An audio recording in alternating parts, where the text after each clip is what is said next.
Good evening, I'm Megan Wolf. And I'm Jeremy Jones. Our main headlines tonight. Daddy, it's starting! To every single one of you's a bit Jesus. What a wild ride this has been. Well, that's a very blunt question. Advance is lying to you. Friends and neighbours, and have confidence that the team will keep you safe. But now you start to see, yes, the people never happy. It's never enough. I cannot believe you, Helen. Are you saying that Advance have cured death? Jog on! We're still vassals, slaves, we're just in prettier cages. Oh, Megan. We're only getting started. Good evening, I'm Megan Wolf. And I'm Jeremy Jones. Our main headlines tonight. Daddy, it's starting! To every single one of you's a bit Jesus. What a wild ride this has been. Well, that's a very blunt question. Advance is lying to you. Friends and neighbours, and have confidence that the team will keep you safe. But now you start to see, yes, the people never happy. It's never enough. I cannot believe you, Helen. Are you saying that Advance have cured death? Jog on! We're still vassals, slaves, we're just in prettier cages. Oh, Megan. We're only getting started. Good evening, I'm Megan Wolf. And I'm Jeremy Jones. Our main headlines tonight. Daddy, it's starting! To every single one of you's a bit Jesus. What a wild ride this has been. Well, that's a very blunt question. Advance is lying to you. Friends and neighbours, and have confidence that the team will keep you safe. But now you start to see, yes, the people never happy. It's never enough. I cannot believe you, Helen. Are you saying that Advance have cured death? Jog on! We're still vassals, slaves, we're just in prettier cages. Oh, Megan. Okay, howdy. It's me, I'm here, I'm queer. And we're playing more Not for Broadcast. Sorry, I'm a little sniffly today. I feel like I might be a little bit sick. But I couldn't tell you in exactly what way. I'm just kind of like congested. It's not allergies, doesn't really feel like allergies. But it did start when I slipped over the house of a friend who had two very fluffy cats. I'm allergic to cats. Like, I'm not allergic so much to Archer anymore, but it still does affect me. Luckily, I don't get asthma from it anymore. Really. Anyway, so we're gonna play more Not for Broadcast. Day 154, A Rude Awakening. Let me turn this back on. So last time, Advance, the leftist government got elected in a populist landslide. They're revoking rich people's passports and redistributing wealth and shit. And they started essentially euthanization centers. Oh yeah, we got zapped by shitty electrical equipment, and then we had a COVID-based dream. That's it. The rhythmic beeping of the heart monitor brings you slowly back to consciousness. Opening your eyes, you're greeted by a semicircle of concerned faces. Your family, by your side, a reassuringly familiar sight in these new surroundings. You blink a few times to clear the sleep from your eyes and bring everyone into focus. You feel a hand on yours, gentle but reassuring. Sam, there with you as always. Their expression, understandably concerned, is somehow more affectionate than ever. We knew you'd be okay. Never doubted it for a second. And if I ever see that boatsman... You squeeze their hand back and attempt to wink. The worry lines on Sam's forehead fade a bit. Lord knows you've both got enough to be anxious about without your health being thrown into the mix. With a final smile to them, you turn to the rest of your family. Just as you feel Susie's absence, you notice Charlie fidgeting, clearly trying not to look worried.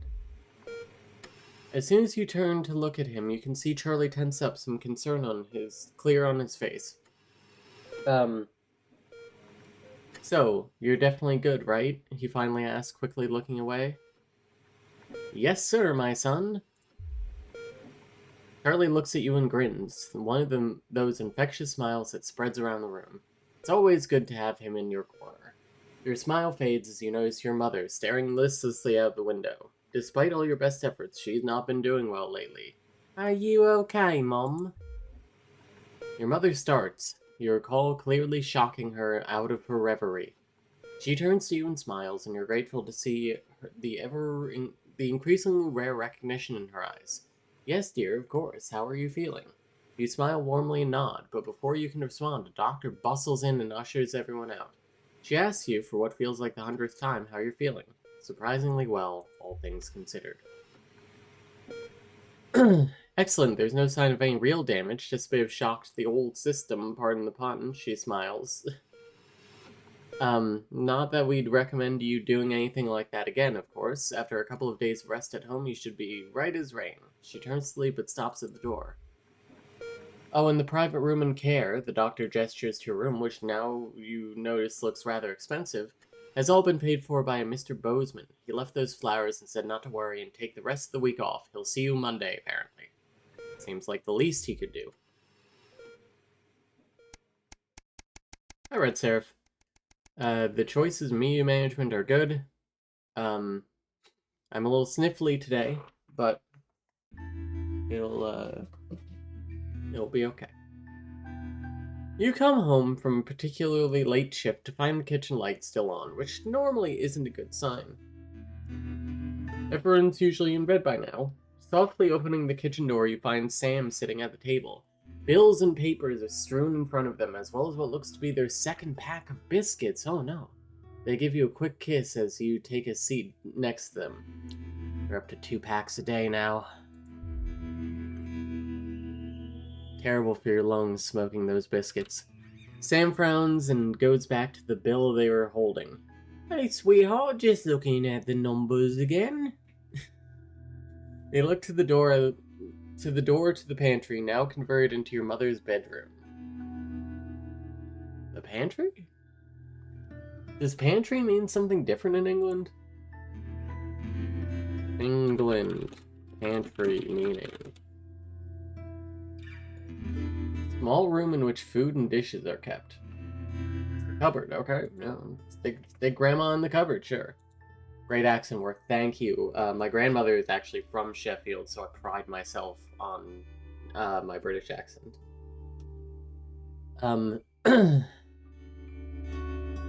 We've been doing our best, but I think Cassandra really needs a nurse to look after her now.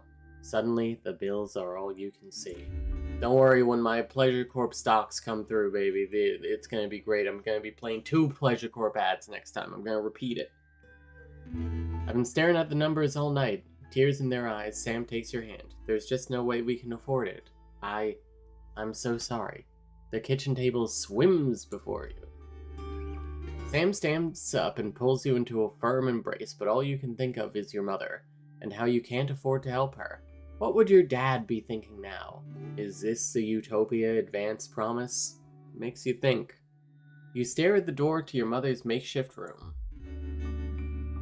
Yeah, the stocks are we're now up to worrying debt instead of broke ass poor. And don't worry, our daughter is gallivanting amongst Europe. I'm sorry, the continent. So, it's worth it. Tomorrow you'll need to tell the kids and then book an appointment at the transition center. What else could you have done?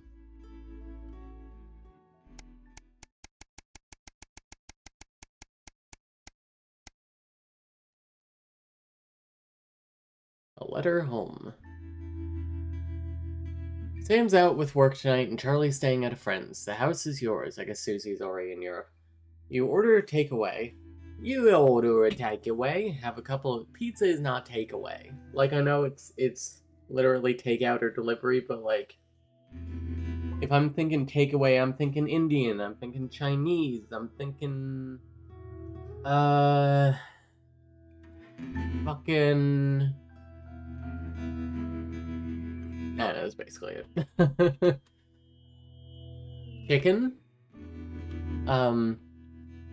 You order a takeaway, have a couple of drinks, and decide to relax in front of the TV. Not a great selection tonight, but surely something to watch.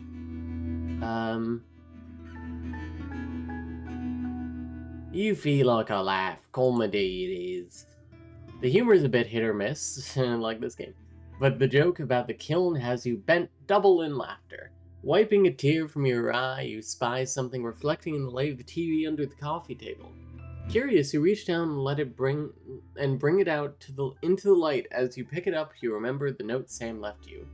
Hey, sweetheart, Charlie lost Susie's present. Would you mind looking for it tonight? Chippy? The gift's actually engraved lighter for Chippy. She claims the nickname's affectionate, but Charlie still scowls every time she says it. You're not sure Sam would approve. The accompanying note from Susie explains Urkistan has a long tradition of glorifying the art of starting fires. Thought you'd like it. Don't do anything stupid. Suze. It's Susie. Suzanne, Susanna. Any Seinfeld fans in here? Elaine and Susie, Susie and Elaine. Hopefully it's just a souvenir and not a new pastime he's picked up, or about to pick up. It's nice that she thought of him.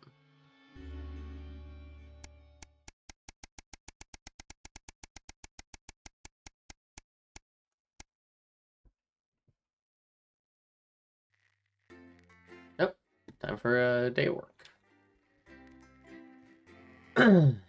Is this No, this isn't the heat wave. It can't be alright. Okay, silence.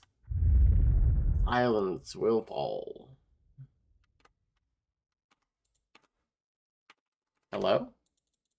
Oh. Crank that shit on. Facial sabotage? Jenny, problem? I want her fired today, now. Don't worry, Kath, it'll be all right. No, it won't be all right, Kath. Pack up your weapons of optical destruction and get out. What the fuck? We're beginning to sound like. I mean it, Kath. Excuse me. Damn. You are, Kath. Jenny? This is not Jenny's decision, Jeremy, or yours. It'll be all right. I'll talk to both of them. Oh, good. You can tell him I think his wife's casserole dish at our dinner. this episode and the next one were both filmed in COVID as well, which, like, I can't even tell. I'm sorry, Kath, you're gonna have to leave. Oh, hey, let's look, Letting it go. sports board, Pog. 10 seconds, everybody. Advance, obviously, and then we'll put sports board down. Stop being so Going in high-mighty. What happened to this? You'll have me fired too. 3. Oh, I guess it blew up from last time. Good evening. I'm Megan Wolfe. And I'm Jeremy Dawson. Our main headlines tonight. The establishment strikes back. The World Council has agreed today to impose punitive sanctions on the people of this country. The sanctions, which are broad-ranging, include restrictions on the supply of oil and gas, food, This country? and even some medicines. But how should we react? We asked the public. What are your reaction to the sanctions? I think it's fucking outrageous. My mom needs insulin. Am I supposed to get her transitioned? What's the government doing about it? Whoops. Thanks, Patrick. Fascinating stuff. Popular Prime Minister Julia Salisbury has released a reassuringly brave statement in response to the World Council's controversial announcement. This international I can tell this is COVID. nothing short of outrageous. We are a democratically elected government with massive popular support. We do not recognise these sanctions, and we encourage other socially progressive nations of the world to both resist and ignore them.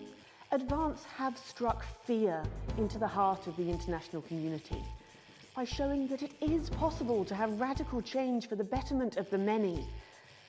And whilst I wish we could improve other countries as much as we have our own, we do not rely on the help of others to thrive. I like how they throw in this mini game so you don't get bored. Entirely self-sufficient. We are a team, now more than ever. And this team is on your side. Thank you.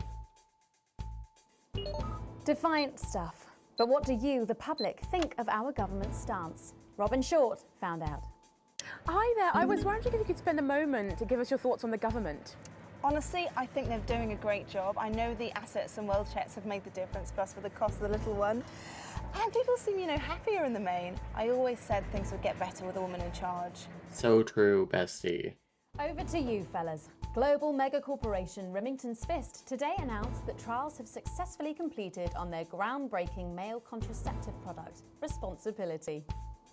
The drug has been passed by the government for general release, but the small print warns that, in rare cases, side effects can include blurred vision, enlarged genitalia, and increased risk of stroke. Enlarged genitalia, though. But what do you, the public, think of Sophia Remington's latest venture? Patrick? So what are your feelings on the new contraceptive pill? I think it's a great idea. Let me tell you, For equality, there is probably great risk of the best thing stroke. ever happened to that company. The delicate Oh yeah, what? Yeah? Having a stroke? who were confronted by a somewhat sinister sight as they left their trains. Many travellers reported feeling intimidated by the silent figures who stood motionless outside every major station in the capital. Radical extremist group Disrupt, who organised the show of strength, refused to comment on the meaning of the strange protest. Or to apologise to this presenter for making him drop his morning bagel in surprise.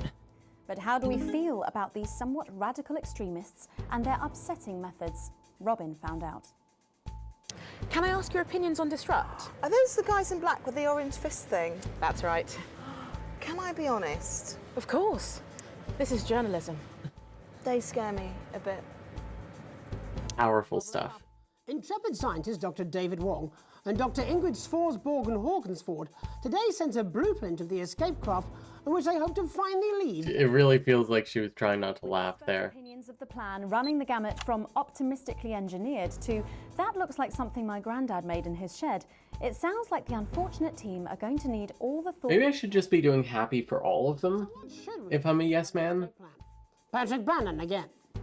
But like... So I'd imagine that you think this is a great plan. Oh my God! How did you know? It's a brilliant idea. I hope everyone gets behind them so that they know that we're with them. In spirit, of course. Mm-hmm. I can't actually go diving because I'm scared of the salt. Understandable. I am not a number. Applications finally open today. I would also have to risk every time I heard Svordborgen's name. All the new public services being introduced daily. So true. The team membership cards are entirely voluntary, but will be recognised as legal identification by all major organisations, including the police, banks, and, vitally, pubs and bars. And of course, there's no charge, Jeremy. It all seems too good to be true. Well, I've always been a cynic. But most importantly, what should you, the public, think about the new team membership cards? Team membership cards? Oh yeah, fantastic. I'm applying today. I mean, why wouldn't you? What are these protesters doing that they don't want us to know who their names are? Besides, have you seen the savings you can get? One as well. Oh, how adorable. Yeah, gonna be a proper little team member, aren't you? Yes, he smiled. He smiled. And finally tonight, back of the net, Popular sports personality Johnny Hamsleeves Tiffany Lamore was spotted out today doing a little shopping for what many are already calling the greatest wedding ever. We can only assume that Tiffany's latest show, My Teenage Secretions, has sold better than... She's pretty hot. As by the looks Loving the black lipstick and the tattoo. expensive than Lil C's shoe collection. I don't know who that is. But what should your opinion be of this extravagant display of wealth? Oh my God, fantastic! Wise words there. Later tonight, in a bit of a switcheroo, it'll be Jeremy in the culture chairs. Actually, hang on. Can I retry from... I just want to hit happy on everything. I know that we just spent like 5 minutes doing that. Ooh, replay any sequence. I got an achievement.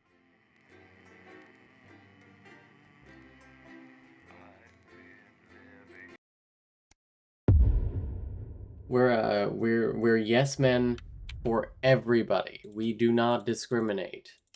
Oh, you're fired. What? You're fired. What for? Facial sabotage? Jenny? Yeah, it's important to commit to the bit. Exactly. Now.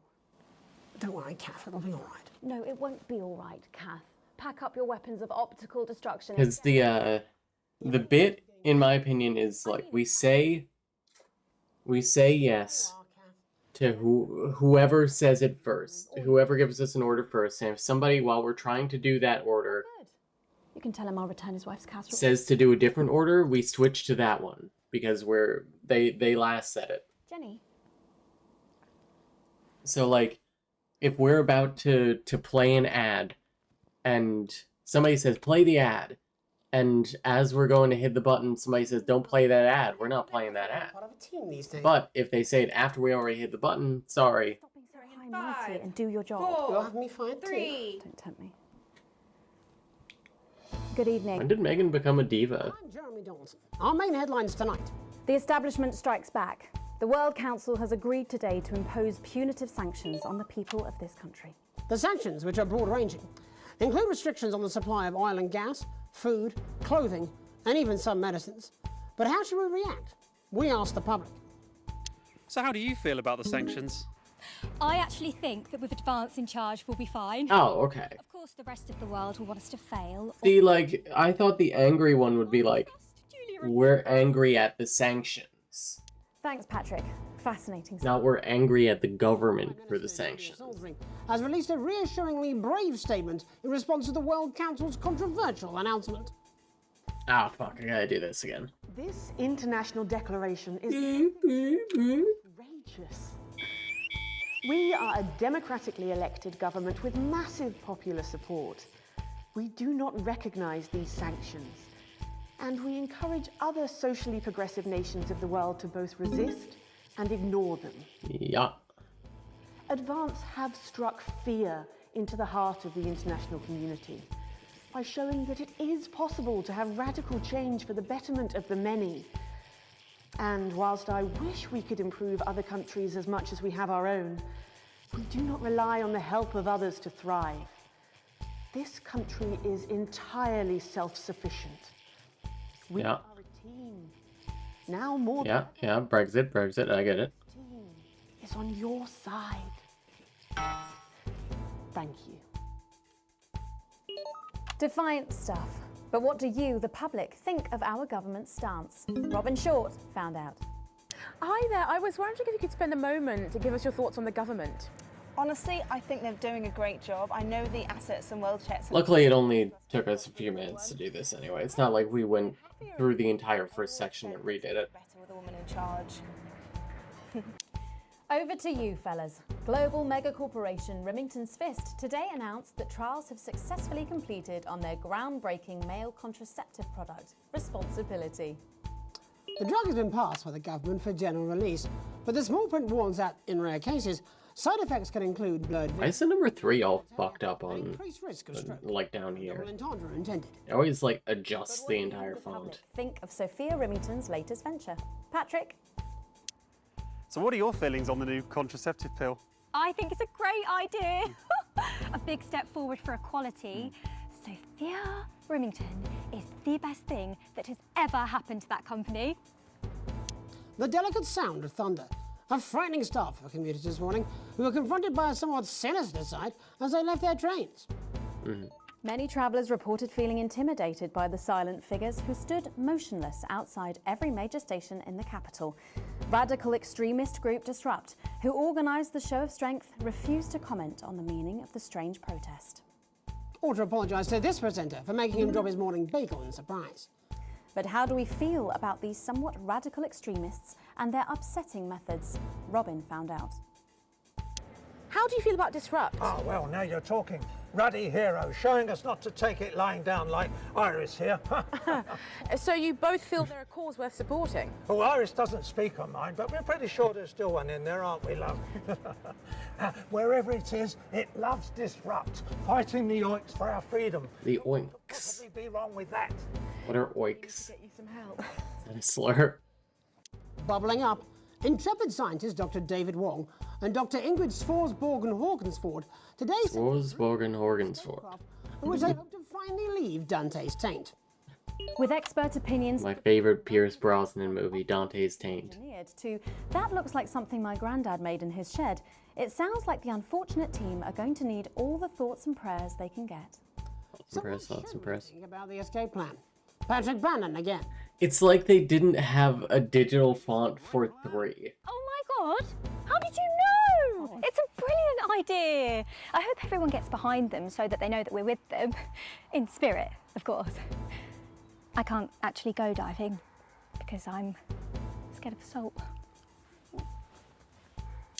I am not a number.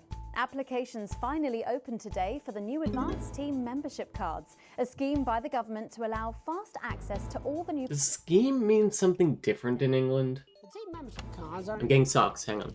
will be I need to pause so I can talk. major organisations, including the police, banks, and rightfully pubs and The bars. news doesn't stop. And of course, there's no charge, Jeremy. It all seems too good to be true.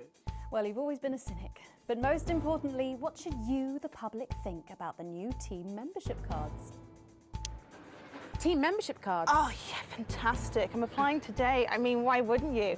What are these protesters doing that they don't want us to know who their names are? Besides, have you seen the savings you can get? I'm getting one for the little one as well. How adorable. Yeah, gonna be a fun little team member, aren't you? Yes, he smiled. He smiled. And finally tonight, back of the net, popular sports personality Johnny Hansleaves and his fiancée Tiffany Lamour were spotted out today doing a little shopping for what I many... think scheme in a British sense is just like plan without the nefarious connotations we have. That makes Tiffany's sense. latest show, My Teenage Secretions, has sold better than expected. Because I half watched the documentary about them making this during COVID while making bread. And they mentioned like government scheme there in like a neutral or positive way. Wise words there. Later tonight, in a bit of a... I was like, what the fuck? Jeremy in the culture chair, spitting rhymes with popular rapper Jay Zus. And then we'll both be chatting with a familiar team of thespians set to take the nation by storm again. That's all coming up on tonight's National Nightly Nightly News. I forget if this is the one where they start having you censor stuff, like for the government.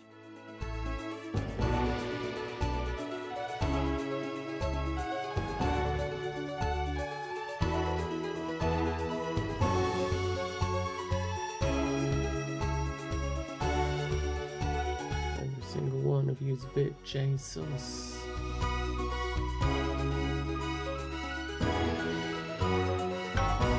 Nice. Tonight, thankfully, some news as we return to our main story. The World Council today agreed that punitive and potentially illegal sanctions should be imposed upon this country.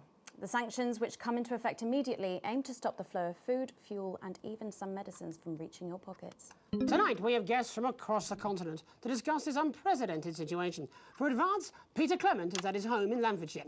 Are you there, Peter? Yes, I can hear you, Jeremy. Thank you for having me. A momentous day, Prime Minister. Are you shaken? Oh, I don't scare that easy, I'm afraid, old son. And neither do the people of this country. Well, joining us is Ivan Vodovich, Foreign Minister of Urkistan. Ivan, thank you for being here. It's a great pleasure. You, Megan Wolf, are like strongest guard at Labour camp who wake up inside body of crazy, expensive prostitute. In my country, you will be worshipped as a god. Okay. Minister, as one of those arguing most strongly... Hi, Niels. Broadcast is going well. ...defiant stance. We're making sure everyone feels supported. Dirty sanitarium, screaming at me and holding tiny penis in hand. He's clearly not from Svenland, and we have like some of the cleanest mental health care facilities in the continent, yeah? And welcome to Svenland's Minister of Mojo, Björk. I'm sorry, we don't appear to have your surname. It's just Björk, yeah. We don't use things like socially divisive surnames here, yeah? Minister? It's just Björk, yeah. Right, Björk.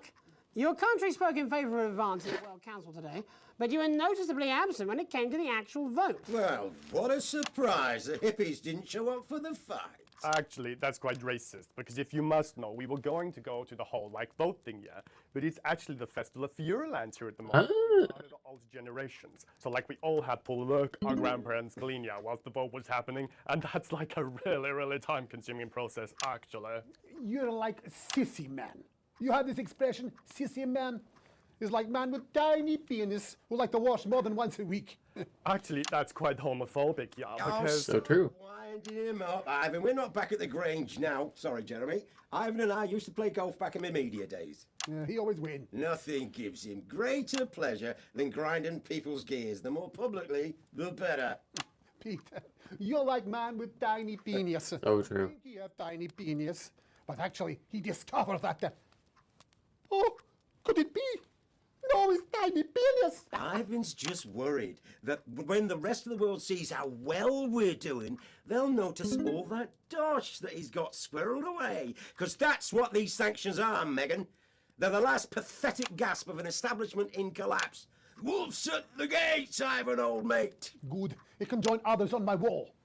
Actually, in Svenland, we have, like, serious animal welfare legislation. And, like, my friend Helga, she got arrested, yeah, for killing a butterfly that was hovering over her thing. I mean, in English, jam sandwich. I used to know a girl called Jam Sandwich. She was a right cracker, too. I wonder what became of her. We seem to be wandering a little from the news here. That's human interest, Jeremy. The real people behind the headlines and all that stuff. Yeah. If you're watching, Jan, give us a call. Really? Yeah. Let's see if we can't organise a reunion. Christ, I'm not sure about that. I'll have to run it past Mrs. Clement first, eh? Peter, you're like man trying to empty ashes of mistresses into oncoming vent. Soon you have tiny penis and beard full of secrets. In Svenland, I knew it. we don't really go in for all that restricted monogamy stuff here. We're kind of fluid, actually. Okay, well, it seems... He's kind of base. He's got some stuff going on. And briefly, if you would, gentlemen, with the people of this country facing shortages and power outages... Possible shortages and power outages. Yes, of course. Thank you. Possible shortages and power outages. Can you summarise your thoughts for us, Minister Björk? Well, from here, yeah, you all look a bit stupid really arguing about outdated divisive concepts like money.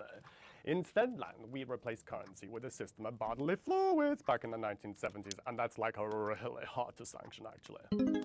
Thank you, Minister Votovich.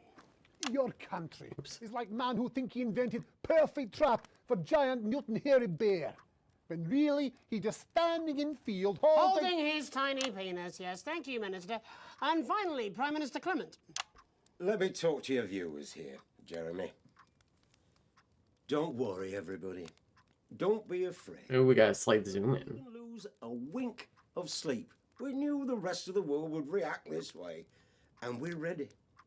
Can I stay on this? To say, you can't make a shite pie without blocking a few toilets. Thank you, Prime Minister. Reassuring words there. Oh, fuck. After these messages. 1 minute back. Hey, Peter, I over your way this weekend. You fancy a quick 9? Yeah, sure, front or back. That's what I hope you're asking Megan Wolf for me. She's out of your league, mate. Thank you for the correction. Well, you have to be more careful. It's all part of his long-term plan to get fired live on the news at 6 in the morning. It's the sound of real board game action. It's Oh. board games. All your favourite board moments in the cover of your own. This is important. No government censorship. Oh god, what happened to the phone? Same as regular censoring. Keep an eye out for the advanced blue waveform. Alright. Catch the egg. Name that fish. Keep the bucket. Wait, is that? Yes, it's the toy Go. Oh, you know what that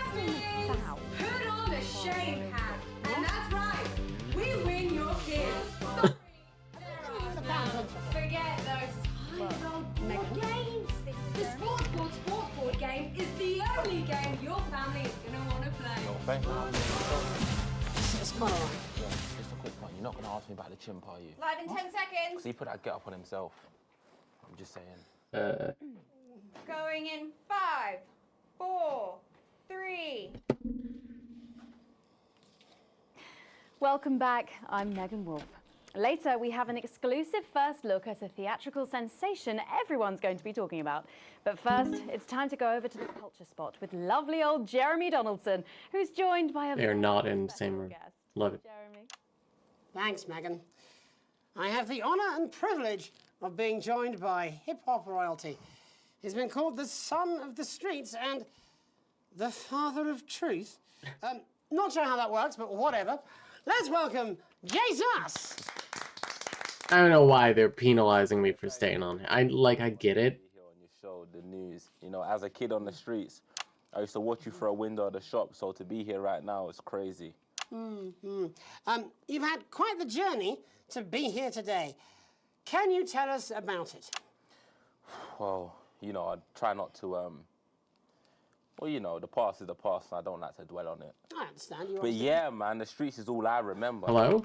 Oh, I'm on one. Me to a charity shop soon after I was born. Elderly lady took pity on me. You know, she let me sleep on a pile of crime fiction until I taught myself how to walk. Wow, that's quite the childhood. And she died tragically. Right there in my arms, man. You know, I remember a tear falling as she laid there next to the used homeware. And in that moment, I became a child of the streets. I was just 18 months old. What a tale. I forgot how good that bit is. You're known for your direct and honest lyrics. Was your style informed by your troubled past? Oh, like I said, I try not to talk about it. It's just I was fucking hammering the one key there, trying to switch to Jeremy, not realizing he was on 2. starve.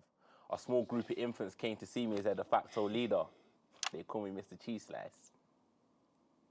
Anyway, we were like a family. So it would seem. Ooh. You've been quite outspoken. Tossing away the cards. Yeah, fuck the government. Fuck Advance. Fuck Peter Clement. What is it that you object to so vehemently? Well, you know, they stole from us. They're taking our money and spending it, man. Redistributing it. Actually, homelessness has been all but eliminated in the last couple of months. So? Surely that's a cause close to your heart? Yeah. Nah, of course, man. Very much so. I just mean, like, why do I have to pay for it, you know? You don't. People have been rehoused on property seized from the historically wealthy. And that couldn't have been you, could it? Look, yeah. I worked hard to be here. I built this from nothing, and I deserve to be rewarded for that. Would you say you worked harder than, say, a farmer or a care worker? I don't know. But if people I feel like I'm kind of killing this. Choose to value it, buy it, who's to say I don't? And no one can take that away from me. Not even to help, say, vulnerable children? Mr. Cheese Slice. What is it you're trying to say? I just don't understand where you've placed yourself politically. I mean, is it ideological or is it tactical? Well, it's more of a Or maybe it's hereditary. Stop trying to tie me in knots with your words, Jeremy. I let the music speak for itself. And the people agree with me. Good edit. Well, that remains to be seen. But you have given me a very easy segue out of a conversation that I promise you was much more painful for me than it was for you. So here he is with his hit song, Mrs. Ludlow's Tears. Oh, no. I'm going to do something a little different. It's a new single I've been working on. Oh, so this is unapproved, is it? Yeah. You love it. Excellent. Don't worry, we've got a state-of-the-art censorship system. What's the worst that could happen? So here he is with a new song. Aren't we lucky? It's Jesus! First, you're gonna pay up. You're gonna pay back.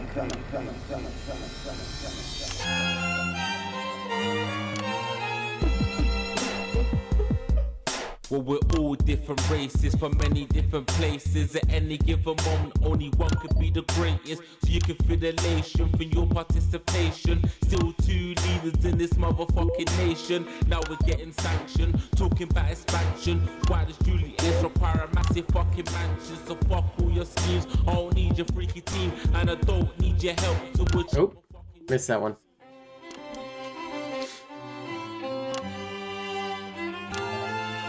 So don't make a fuss when you find your one of. Ooh. Every single one of you's a bit Jesus. And you can call me crazy, cause no one ever pays me. But I won't waste a lifetime being motherfucking lazy. I may be inventive, my taste may be expensive. But why would I get out of bed with no fucking incentive? Although it's contravention of your obvious intention. I like to eat a little of the fruits in my invention. You make us the same, but we're not all the same. All our dreams, all our schemes, all our means are not the same. The best of the praise of the crest of the wave. Cause we're only equal people when we're motherfucking slaves. Take this fact, gonna stain it red. Gonna slam it into Peter Clemens' motherfucking head. Cause he's thick as shit, he's got a job he's unfit for. It's time to storm the castle with a motherfucking pitchfork. Yeah, gonna censor all that, unfortunately, Jay. And the shelf ones, the folks who feel the burden of their motherfucking loved ones who had plenty like a motherfucking Bentley, the ones who now finding that their bank accounts are empty, the ones of aspiration who had to flee a nation, the ones who built a business out of dreams of perspiration. There's all sorts of people, the good and the evil. It only takes a glance to see we're not all equal. You make us the same, but we're not all the same. All our dreams, all our schemes, all our means are not the same. And the best of the praise of the crest of the waves. Cause we're only equal people when we're motherfucking slaves. Gonna take this fact, gonna stain it red. Gonna slam it into Peter Clemens' motherfucking head. Cause he's thick as shit, he's got a job he's unfit for. Time to storm the castle with a motherfucking pitchfork. Get out of your seats, get your asses in the streets. Set a fire in the building, let them feel some fucking heat. Take your hate to go-getters, no squilling bed letters, and burn them on the powers of advanced fucking letters. Gonna take his facts, gonna stain it red, gonna slam it into Peter Clemens' motherfucking head. Cause he's thick as shit, he's got a job he's unfit for. It's time to storm the castle with a motherfucking pitchfork. Case that clean, you don't need a fucking team. And advances little dances aren't as harmless as it seems. Cause they're stale and corrupt, then you're angry or wrong. Then your hearts and your minds and your fists to destruct.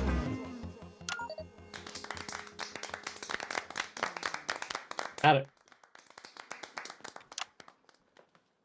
Jesus there with his new song. Thank you so much for joining us in the studio. I'm sorry. I may not agree with you, but I'd just like to offer you an apology. I've just been told that there was some kind of issue upstairs and an attempt was made to censor some of your lyrics. What? Are you joking? I'd just like to say to you and everyone at home that this was a mistake. This is absolutely ridiculous. I cannot believe this. Here at the National Nightly News, we pride ourselves on remaining neutral, unbiased, and independent of outside interference. You have my word. We will never censor ideas. So true, bestie. Well, a bit of danger. Unless someone tells me to before you tell me not to. Little Jeremy Donaldson for providing our culture spot. Coming up, we'll be speaking to a couple of familiar faces about their upcoming dramatic outing. Don't go away. We'll be right back after this. That's the ad. Just a reminder. I got an achievement? No, this is ridiculous. Who's up on This is just a mix-up, Cool. I'm sure. Now, if you come with me, I really do have to ask Oh, you to trust me. leave it. My father's going to hear about this. I understand. This is unbelievable, Megan. Every citizen gets their fair share of the abundant, nutritious food we grow right here in the Territory. The Territory. Entitlements book will be coming to you by post in the next few days, and it will let you claim enough food for the week, every week. Oh. There are many new distribution centres. Everyone will get their fair share, and no one will be left behind.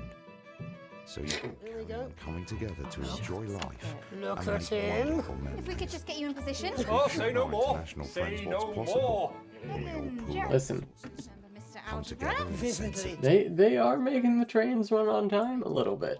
Philippa, please. We're back together again, eh? Who'd have thought it? Perhaps a lower order demon. Yes, it is awfully exciting, isn't it? Right, okay then. The team will keep you safe from all the rest. Advance.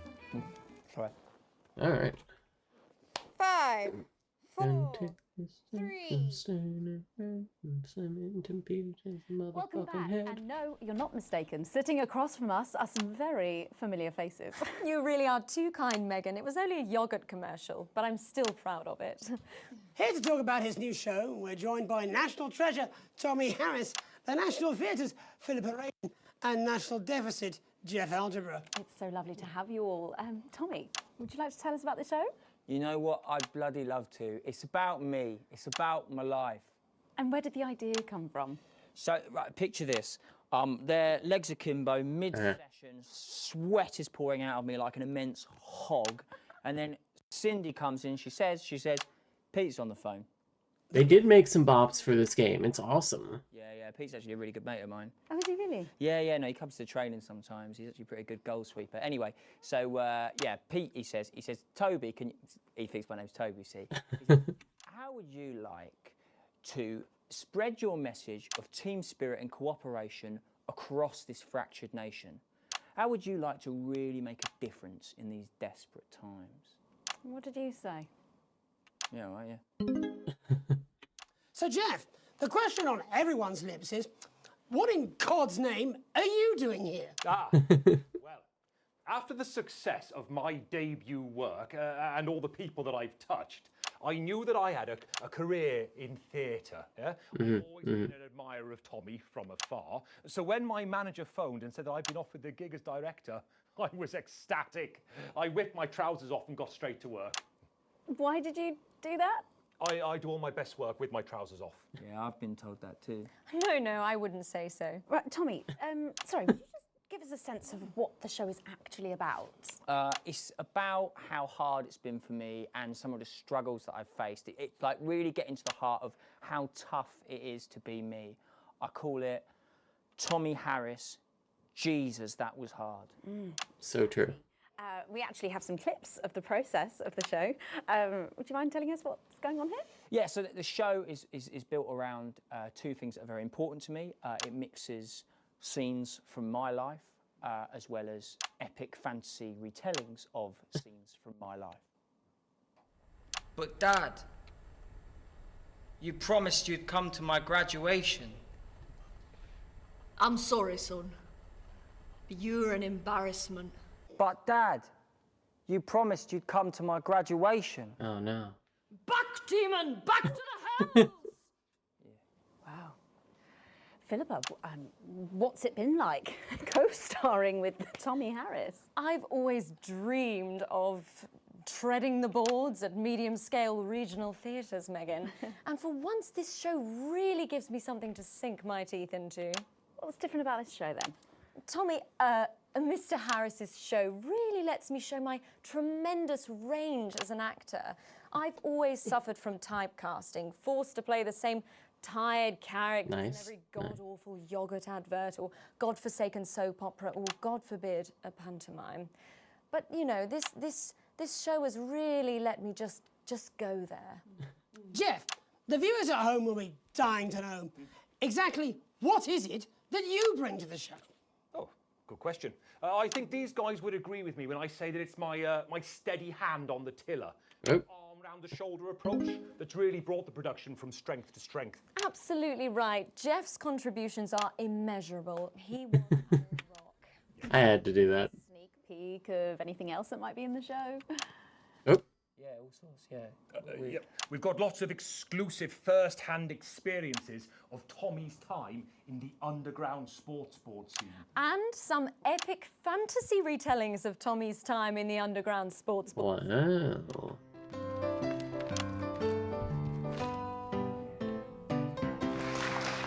Og. You'll never take the sacred pass! And am I right in saying this was officially commissioned by the government? Yeah, all paid for by the taxpayer, which, you know, to be honest, was actually a lifesaver, really. Yeah, I think it's fair to say that without Advance's support, we'd have had to cut the finale. Which, frankly, would have been a travesty. God, Jesus Christ! Whoa!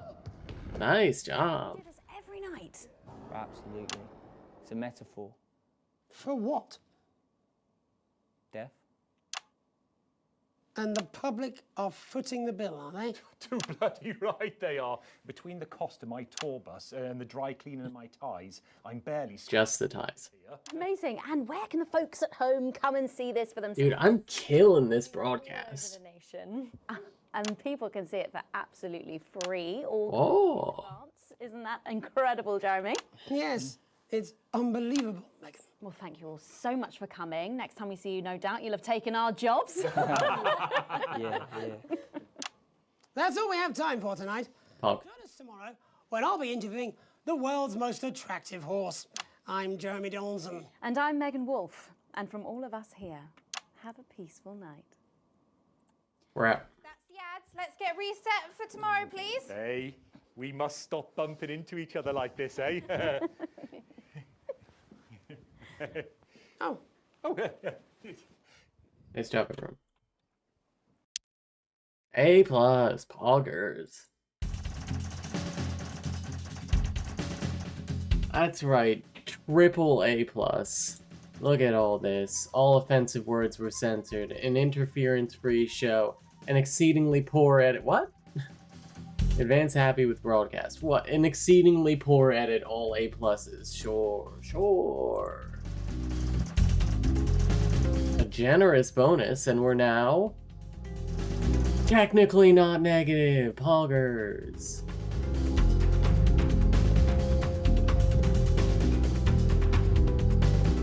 Like of Disrupt is down, like of Advance is up, and the news likes us.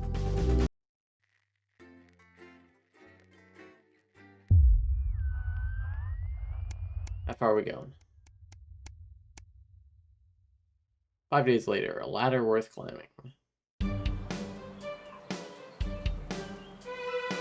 It's a lazy Sunday afternoon in summer, with you and Sam making the most of both kids being out of the house.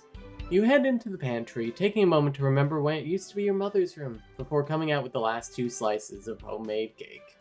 It's rare for you and Sam to actually get to finish sweet things in this house, and you savor every mouthful. Just as you take your last bite, you hear the sound of the front door slamming. That'll be Charlie back from the Go-Getters. You can hear him practically running to come find you. He's grinning from ear to ear when he finally does. I have some really big news. You and Sam play along, sitting attentively with bated breath. Ready? Charlie asks as you nod enthusiastically. With a flourish, he reveals a new badge from his pocket and proudly presents it to you both to examine, and as he announces, as of today, I'm a member of the first tier of the Gestapo, the Cohesion Cadets. There's way more stuff I'm gonna be doing, and I'll be working some weekends, but it's really cool. You both grin at your son. Yes, sir, my son.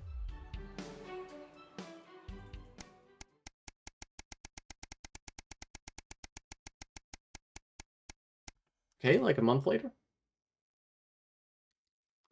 A sign of things to come. Uh-oh. Shopping. Something that's always seemed so tedious before the sanctions has become even more of a chore now. You managed to get almost everything you need for the family this evening, but you'll have to come back tomorrow to get through the week. There's a queue to leave the car park, though it's hard to make out why in the dark. Hopefully whatever's causing it won't be long. As the final car in front of you drives off, you realize the queue is actually due to a checkpoint set up at the exit. A friendly-looking man, whoa, what was that? In an Advance uniform, CCO, emblazoned in a number of places on it, approaches your car and knocks on the driver's side window. You roll it down. Good evening, nothing to worry about. I was just wondering if I could see your team membership card, please. Didn't Sam sign you both up for yours a few weeks back? You rummage in your glove box and eventually produce your card. Yep, that's all great. Thanks. Don't forget to keep an eye out for the new team lottery starting up soon. Loads of great benefits to be won. You have one hour staying now. The man is all smiles as he pats the bonnet of your car and waves you off. Hog.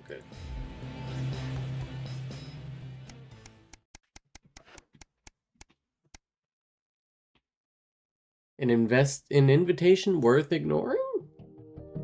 It's Saturday, one of your few days off, and you made the most of it. But as late afternoon draws on, the invitation sits pinned to the fridge, staring accusingly at you. The Channel 1 Gala is a mandatory work event, Bozeman was very quick to tell you. Also, don't you dare be late. Well, better go. Yes, sir, my boss. Best start getting ready. You wonder if Sam will give you a lift. A drink or two might help with the enforced office socializing. Hopefully it won't be too bad. After all, you're pretty good at your job, right?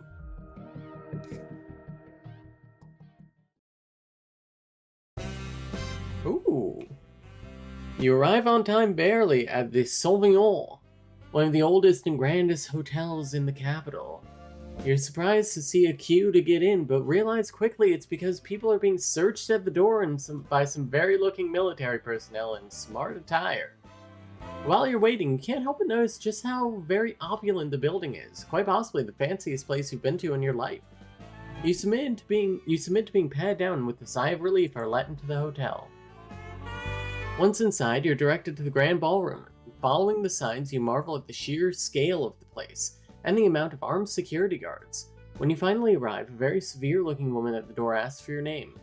I'm Alex Winston. She curtly checks her list before whispering something to the waiter beside her. You've made it just in time to be seated before dinner. Please follow a manual here to your table. The waiter smiles at you and opens one of the great double doors, gesturing for you to enter. Immediately, you can see why it's called the Grand Ballroom. You pause for a second to take it all in. You feel a slight tap on your arm, and Emmanuel gestures for you to follow him. He seats you at a table in the central floor area with a decent view of the stage. Clearly, you're in Bozeman's good books at the moment.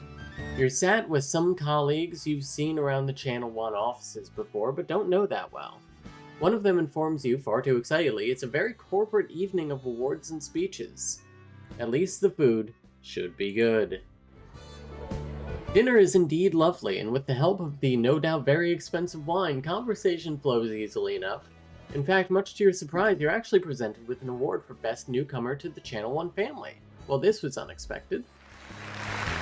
As you walk up to collect it, you recognize the presenter as Dr. Adrian Atkinson Blimey of Incisors fame. Oh, fuck that is. He thanks Advance for sponsoring this year's gala before specifically thanking Prime Ministers Julia Salisbury and Peter Clement for being in attendance tonight. As you take the stage, you see the frontmost central table does indeed seat the Prime Ministers, as well as Bozeman, Meghan, and some other very well-to-do types you don't recognize.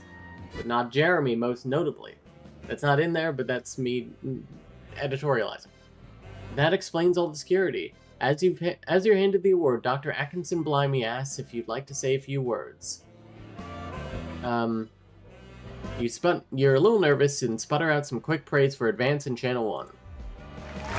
As you thank Advance, applause breaks out across the room. Both Peter and Julia stand up to magnanimously accept it before saying the night's not about them, but thanks all the same. As you head back to your seat, you see Bozeman nodding at you with a satisfied smile on his flushed face. Clearly that was the right speech. Just as you're finishing up dinner, one of the other people at your table points behind you. As you turn, you see Bozeman walking briskly past with Julia Salisbury and Peter Clement in tow. You're pretty sure he was pointedly ignoring you. He seems to be introducing Prime Ministers to a selection of people at different tables. Better them than you. I thought I was doing good. You finish off the rest of the meal, listen to the last few speeches, and then head home. All in all, it was a surprisingly nice evening. You might actually look forward to the next one, providing Bozeman invites you to that one, of course.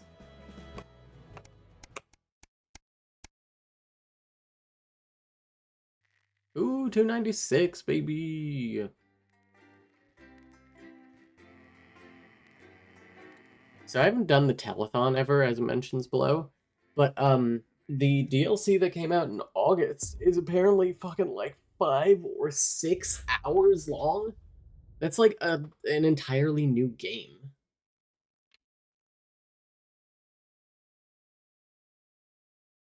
Isn't that crazy? Oh yeah, I should fucking turn on the power. Now then, Alex, you'll notice that the valves are heating up excessively due to the current heat wave. When they get too hot, the trip switch will blow, as you've seen. Once things have cooled down and the trip switch is back to normal, you can get the power back on. You should keep the fan pointed at the correct valve by aiming it up and down. The middle gauge, when you're facing the screen, will warn you, so keep an eye on it. Also, maintenance tells me that the fan power switch occasionally turns off for no good reason, so keep an ear open for that too.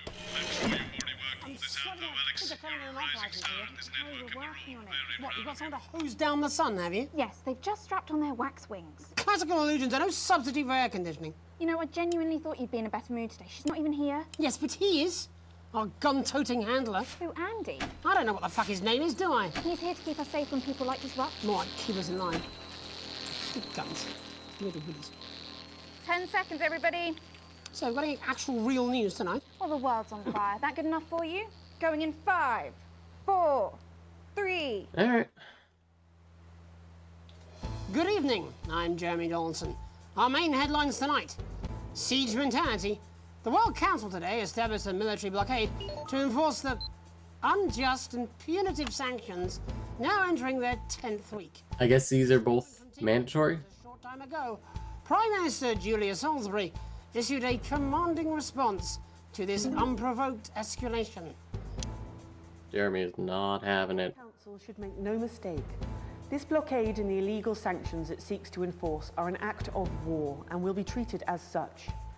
Any incursion, however slight, into our territory will be met with swift and deadly force.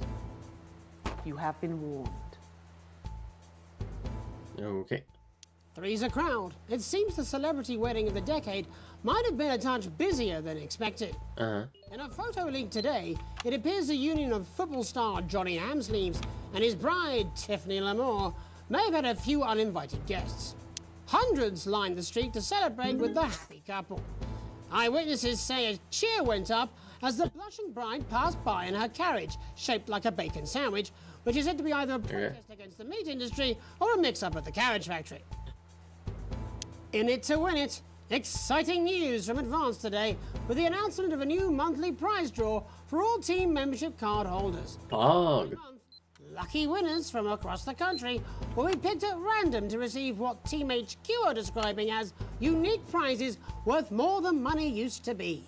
Take-up on the scheme has been much higher than expected, and if this lucky winner's delighted face is anything to go by, it looks like pretty soon everyone's going to have one. Hard pill to swallow. Throngs of men take the streets in response to the release of new pharmaceutical responsibility. Remington Smith's revolutionary male contraceptive pill first hit our shelves earlier this month, and as a result, scores of men have been queuing around the block and around the clock ever since. Pharmacies up and down the territory report that they are unable to meet the demand for the wildly popular drug, with some customers camping outside for upwards of 72 hours. Satisfied CEO Sophia Remington says they've scaled up production and will soon have manufactured enough to satisfy even the randiest of consumers. Randiest. Out. The trap scientists undertaking a bold escape from Dante's taint have revealed which of their two erstwhile leaders will spearhead their journey to freedom. While throughout their careers, it's been clear that Doctors Wong and Swarsborg and Horgensford... We gotta do Swarsborg and Horgensford. It seems one of them is now going to be taking a back seat. Ingrid has always been the tempered coolant to David's flagellized metal. So it's no surprise that with the unexpected challenges the team have faced, they chose a methodical and effective approach to getting the team home safely. Critics, however, have speculated that her strategy may be delayed, as her name takes much longer to say. Burning down the house?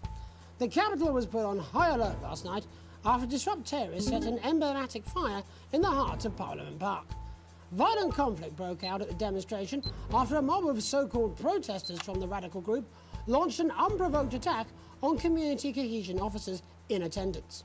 While the burning fist of resistance certainly seems a powerful image in these difficult times, fire officials were quick to point out that had they not arrived in time, and I quote, the whole bloody city might be yesterday's burnt crumpets.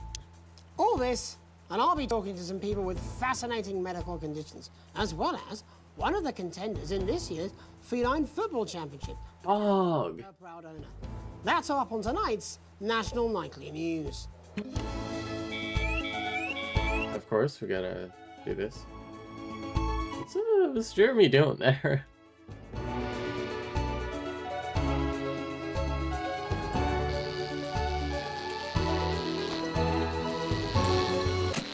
Fuck. Fuck. How do I turn it back?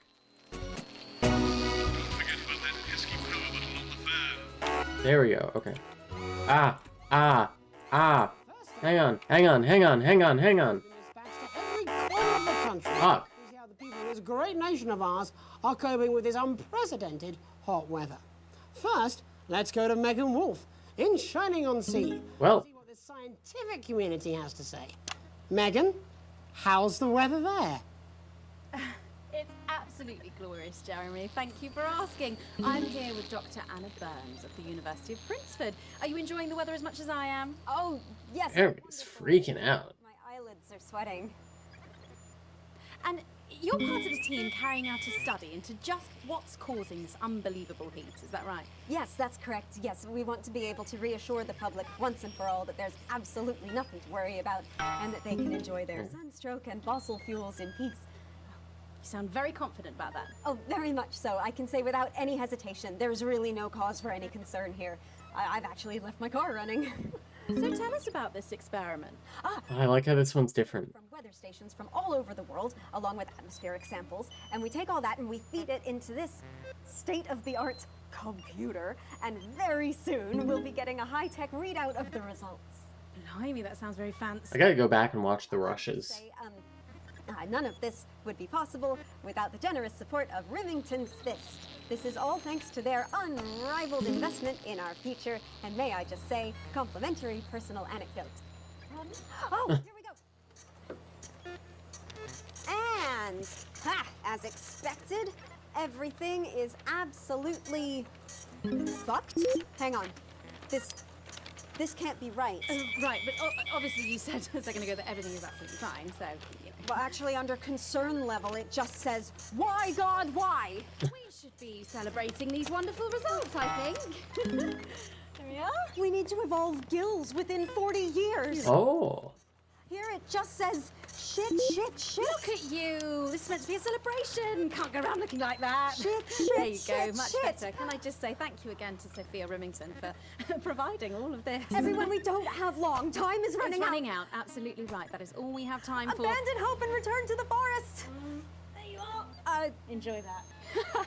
I'd like to thank Dr. Burns for just one opinion on the climate. The sea will reclaim us all. There you have it, Jeremy.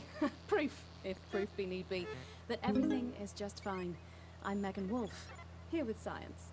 Back to you. Megan Wolf there. Got that a little early. Some actual news.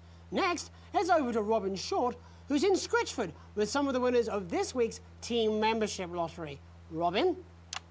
Thanks, Jeremy. Perfect. I'm here in Scritchford with Gary Failsafe, a janitor at the local school. Is that the guy that I chose in the beginning? An aspiring poet. Both of you will Ah. at random from those who hold team membership cards to receive this week's amazing prize. How do you feel? Man, that one's moving fast. Yeah, good, yeah. And all that we had to do was fill in a quick form or two. Wow, that sounds so convenient. But we're all dying to know, what have you won? That's right, Robin. I've won dinner with Julius Salisbury at one of the capital's top restaurants. Ooh, swanky. And I've been invited. Yeah, I do like the humor in this game overall.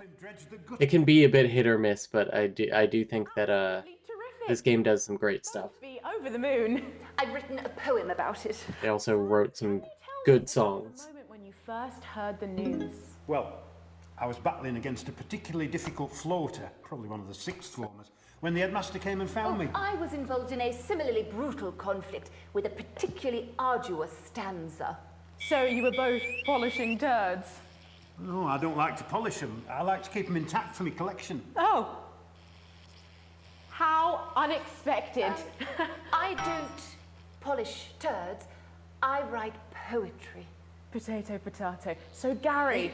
Do you think Peter Clement's going to let me keep the contents of his downpipe. There's no harm in asking, I suppose. Would you like to hear one? No, thank you. Gary, when you signed up for team membership, was it in hopes of winning the lottery, or were there other reasons? I like a flutter, of course, but no. The boss said I had to sign up to keep coming into school. Very sensible. It's important to know who we're trusting around our children. Oh, I have an unpublished book of sonnets about children. Perhaps you'd like to hear one. No! Or an anthology of haikus on the death of innocence. I'd rather hear about Gary's turd collection. Really? I thought you might. I hate the word turd.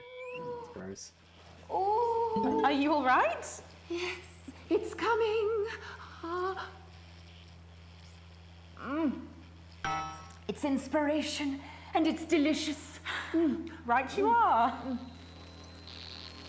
Today on the show there's no news. Just a man who keeps multiple poos. Here, this big one's my favourite. See how it's fibrous, really lovely texture. Would you That's gross. encourage other people to enter for their chance to win? If it's colour you're looking for, take a gander at old Blue Eyes here. The national news lost its way when it covered some crap on a tray. Some of these are quite rare. Maybe that was unfair. And that's all we have time for today. Back to you, Jeremy. Thanks, Robin. What a lucky pair they are. And finally in this segment, it's over to Patrick Bannon, who's gone to the smelliest town in the country to see how the unprecedented weather is affecting the locals. Patrick? Hello there, Jeremy. Hello, yes. I'm here live in Grizzleford, which has recently voted the smelliest town in the country. And I have to say that, you know, in this... Weird that they have a vote on that. It really is. I mean, it's something else. Barry Lardons, mate, you've lived here your whole life. How'd you put up with the stink? Well, we're just all very proud of our achievement, to be honest with you. You can tell that, look at him, proud as punch. Do you know what it's like, son, being the second smelliest town? No, I don't. Living in the shadow of Arseminster. Those smug fucks. But who's Oh. laughing now, eh? So what, not me, that's for sure. So what happened, mate?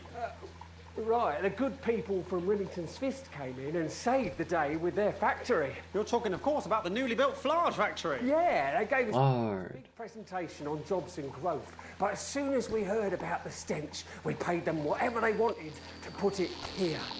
Does this stink not affect your life in every way, Barry? I mean, perhaps if you're filling in a tax return or completing the physical act of love. It's strong at first, but you get used to it after several weeks of your first bout of sickness. The judges were very impressed. So, what's the sickness? Oh, that's nothing to worry about. It takes a few minutes before you develop any symptoms. Now, folk are saying something about the production line and how they dump carcasses directly into the water main, but I think it's probably the fume valve. On the high street. Should I see a doctor? What are the symptoms? Well, the first one is asking stupid questions. Then folk experience a loss of inhibition. Fuck off, do they? When was the last time you brushed your teeth, you stinking old tramp?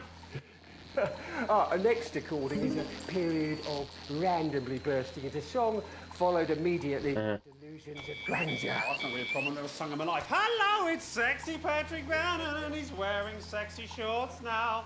Oh my God, look at me. I'm like a stallion. I'm gorgeous. Why didn't you tell me? I should take my shirt off. You know what? Oh. I'll even let you touch me if you want.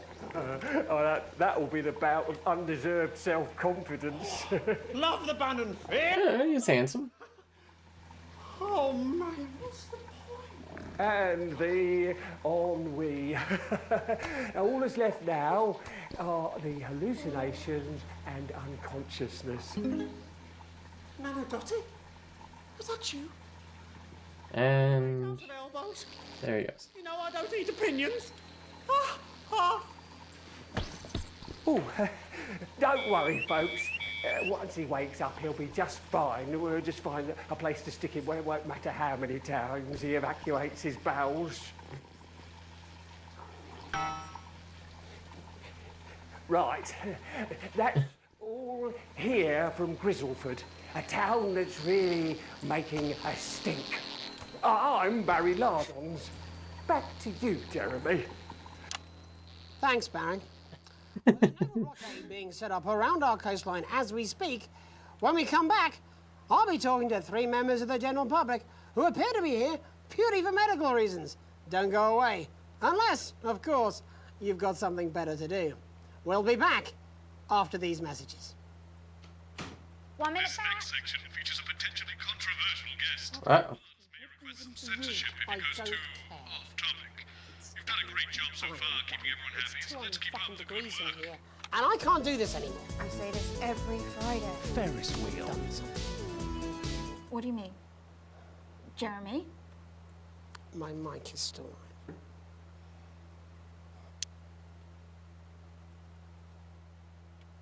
Does this one come to Bumlands?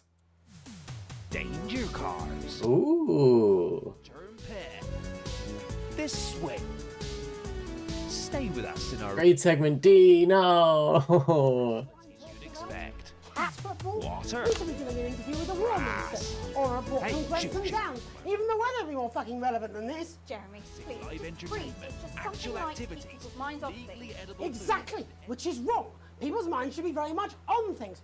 Christ, it's so fucking hot. Please take your seats as quickly as you can. I can't do this anymore, Jenny. I've had enough. That's it. This is just... 10 seconds! Get over yourself, Jeremy. Why don't you stop feeling sorry for yourself for 5 fucking... Damn. 3.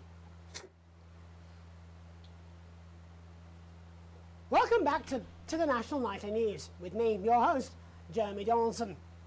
Later, we'll be talking to the captain of the Territory's first cat football team. Let's go. But first, I'm joined by 3 guests with some balmy bodily behaviours. Joining me is a woman who's been hiccuping for over 9 months. Isn't that right, Miss Piercy? Yes, that's right. That's me. Tell us, what brought all this on? Well, it's all a bit of a blur, Jeremy, to be totally frank with you. So I was I watching didn't see that she was doing his makeup. about the election, and it hasn't stopped since. Fascinating stuff. Also here is Frankie Steampipe. Perhaps you could explain to us exactly what your physiological foreboil is. I'm here to say it's high time people like me were respected. We're constantly overlooked in the workplace, we're whispered about on buses, and we're asked politely to leave children's birthday parties. And it's disgusting. Stupid.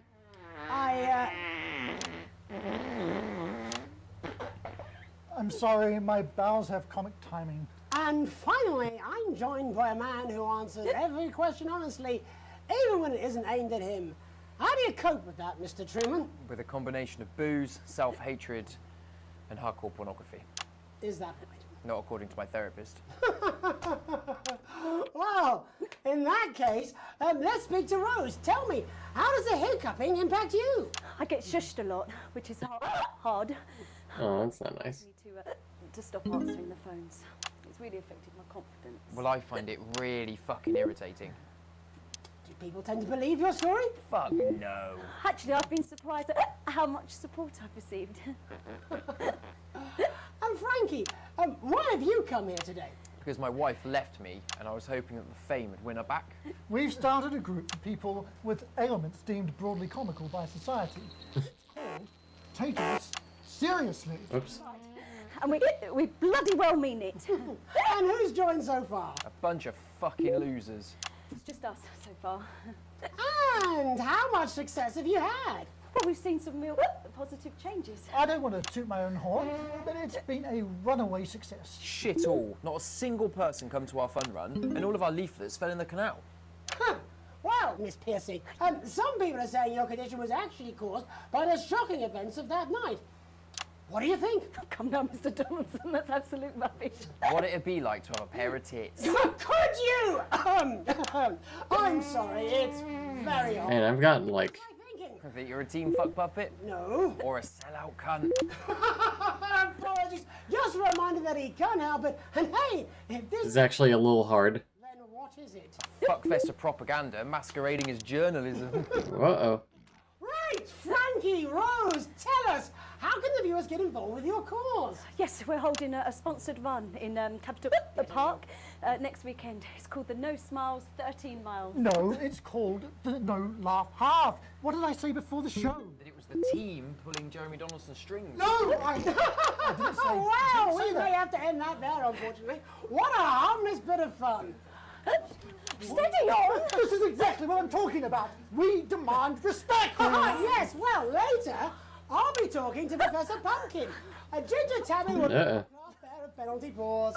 Is that really necessary? No, it isn't. Let go. Not you. Unhand him at once! Enough! That's enough! Enough! Uh-oh. Try not to piss myself. Alex, don't you dare! Oh. Don't you fucking dare cut to the ads before I tell you to. Yes, sir, Jeremy, sir. Bozeman's little scapegoat. You listen to me. You cut to the ads before I tell you to, and I will kill every single person in this studio. Jeremy, think about what I am thinking about what I'm doing. I've been thinking about it for a long time. We all should be. Christ, it's so fucking hot in here. Do you remember when we used to do the real news? Before it was all lottery winners and bloody cat football?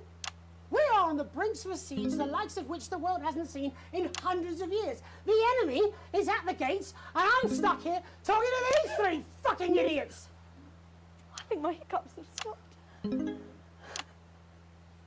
You three, get the fuck out of my studio. Go on, now, go, before I change my mind. Jenny, lock the doors. Lock the doors. Yes, Jeremy. Now. Good. Yes. Now.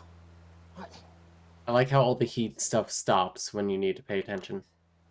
You listen to me. You pay attention.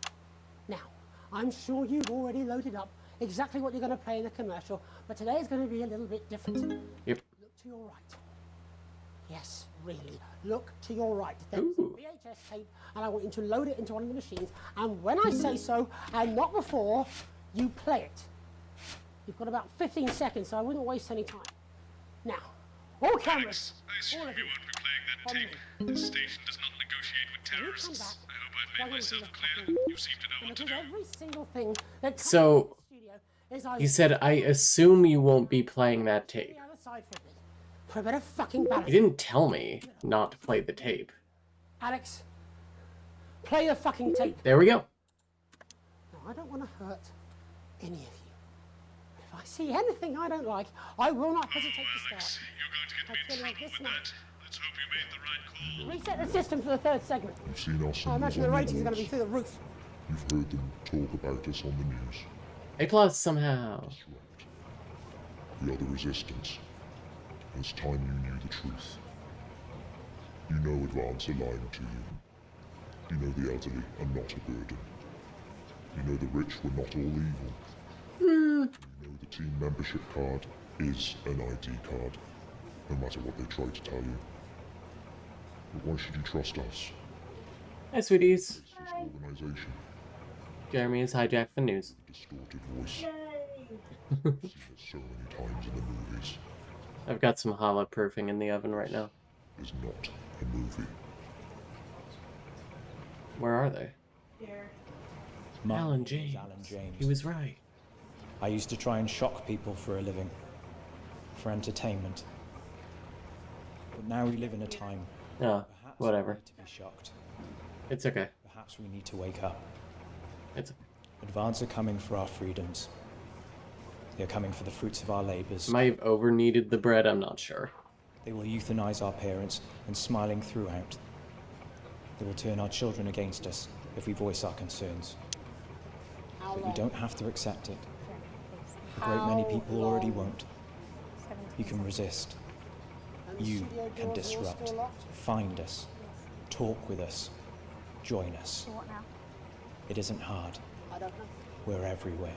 This wasn't what I planned. Well, you know, if my job is fucked anyway, might as well play the Remington Spice one again. This was unexpected. Or not the pleasure one. It was supposed to be your day off. God, please, don't do any more stupid things today. How long? How long, Jenny? You already lie. Welcome back to the National Nightly News. Joining me, unexpectedly, for what I very much imagine will be my last broadcast, are two new guests. Jenny works here at the National Nightly News and is someone I consider well, a friend. And next to her is... What's your name? Andy. Andy's a policeman. Only we don't call him that anymore. He's a community cohesion official. Officer. Sorry? It's community cohesion officer, CCO. And how's that for you, Andy? Being rebranded? It's good. it's not about confrontation anymore. You know, the force had its fair share of problems. The team doesn't have as many. But it still has some. I couldn't say. Couldn't or wouldn't? I don't know what you want me to say. Christ, you're fucking useless, aren't you? We'll come back to you later. Jenny? I don't want to be on the news, Jeremy. Such a good segment. That's perfectly understandable. Who'd want to do this? Jenny, why did you join the National Nightly News team? I always wanted to work in news. Yes, but why specifically this program? The National Nightly News. It was the news everyone trusted. Was? Is. Do you really want to quibble semantics at gunpoint? Is there something else you'd rather discuss? Well, there is a great big Alan James-sized elephant in the room you seem to be ignoring. What do you mean? I saw your face when that hood came down. You didn't know, did you? It's about the message, not the messenger. Like I said, you didn't know. No. I didn't know. The people I met were with... He wasn't there. I didn't know it was Alan James. I'm sorry. But seriously, Alan fucking James. You're flushing your life down the toilet for... God, I love you, Jeremy, but... He's a good speaker. He's popular in the country. Copium. That right? Look, forget Alan James. There is still something deeply wrong. And you know it, Jenny. And you know it, Andy. And you at home, you know it too. Meanwhile, I'm interviewing a guest who stinks of shit. Patrick is paddling about in shit. And Robin is literally interviewing someone who collects the fucking stuff. I mean, it's not sophisticated, but what a metaphor. We are sleepwalking our way into oppression, and the news isn't saying anything. We're not saying anything. Says who? Alan fucking James. What are all those scientists working on at Grantham Downs? What are they testing underground at Altergrave? Andy, your turn. Make yourself fucking useful. How many people have you brought in for consultations just because they weren't carrying or didn't have team membership cards? Oh, well, there's other forms of identification that we will accept. For how long? We're just here to help. Then why do you need these? Not really help when it's offered at gunpoint, is it, Andy? Let me demonstrate. I'm obliterating this segment. Let me... I got this. You eat these cards with my notes on it, and you'll probably digest a fact. That'd be helpful, wouldn't it, Andy?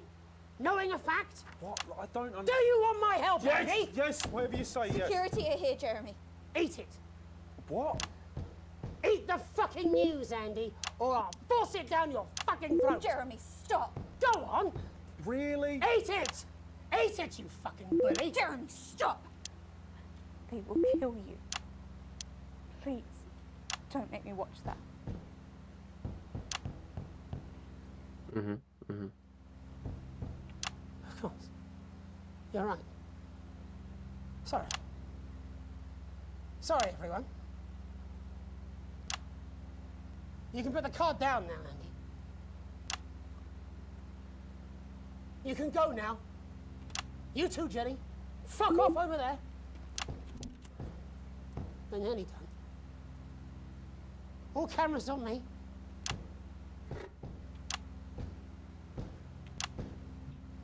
This new regime of ours is so seductive. I understand that. But before we all hand off our freedoms, should we ask to whom we're handing them over? Don't you want to know what's being done in your name? How many people were transitioned last month? A record high. Again. Oh, if you care. Again. Shouldn't someone ask Advance how they plan to deal with this blockade? How many years or months of supplies we have? Why aren't we asking these questions instead of whose shit is this? There's a cat backstage dressed as a fucking goalie, for Christ's sake. He's even got the little gloves. Anyway, that's why I arranged for you to see that broadcast in the last break. I didn't know it was going to be him, but I guess that just about sums it up. We are all up Ship Creek with a paddle made of Alan fucking James. Christ, it's all so fucking pointless. I was going to quit tonight. Take a holiday. Try something else. Out of the limelight. Maybe try having a relationship. I hear they're nice. Never tried it. I loved them. I love democracy. Now, well... Oh, God, Jeremy, don't! I've tried my best to be honest with you, but this just isn't the news anymore. And I'm sorry. Ads. Done. Cool. Good day. It's a pretty good day. Stocks are gonna go crazy. Ferris wheel. Carousel.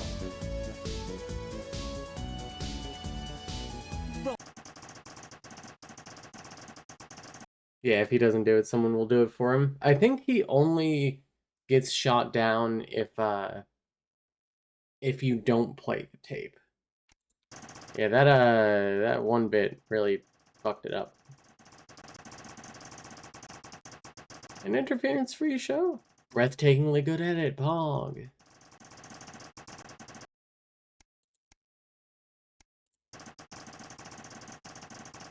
My full wages. Oh. And a forward coffee. Let's go. Neil is getting no deals.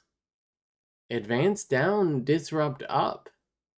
Interesting. I censored all the things disrupt or advance wanted me to.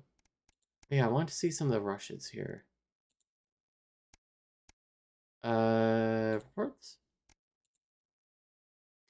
Yeah, I managed to censor everything it wanted me to. So I'm doing a run where I'm just a complete pushover. All this. I just do. Some people with fascinating medical conditions. I just do everything everyone wants me to do.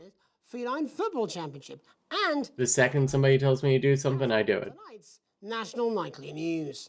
And after that, I'll be asking my own thumb what it thinks about the global financial situation, as well as what 3 members of the general public think about how a nuclear reactor might work. Could you be a little more dismissive in your delivery? I think there's a viewer out there somewhere who missed it. Viewers? We still have some of those, do we?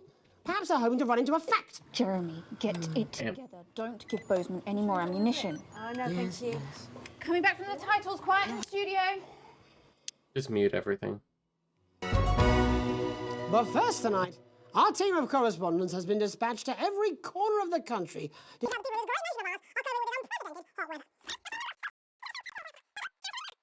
Absolutely glorious, Jeremy. Thank you for asking. Are you fucking kidding me? She's on a beach with a fucking cocktail with what looks suspiciously like actual news. Would you rather she was here with you? Because that's been going so well recently. No, I don't want that either. What I want is, well, never mind. Right now, I'd happily settle for a desk fan. Bozeman will never approve it. Do you know they have dinner together? Who? Bozeman and Megan. Huh. Bozeman's wife, who is lovely, apparently. Who would have thought it? Bozeman managed to persuade some poor, hapless victim to shackle themselves to his ego. Your mic's still alive. And I have met Bozeman's wife, and she is lovely, actually. What do you mean you've met Bozeman's wife? How come you've met her? I don't even know she exists. Because in the 8 years I've worked with you, I've never seen you attend a single workplace social. True. So true. Yes. Imagine the horror of spending an evening with your colleagues. I'd rather spend an evening with that fucking rapper. When you used to be fun. Yes, it was about the last time we did the actual news, wasn't it? Before your lot turned into this shit. I'm sorry. You're a lot. Damn. Well, it's not my fault, is it? Why are you even here today? I mean, it's a I've never seen this before. I am not talking to you.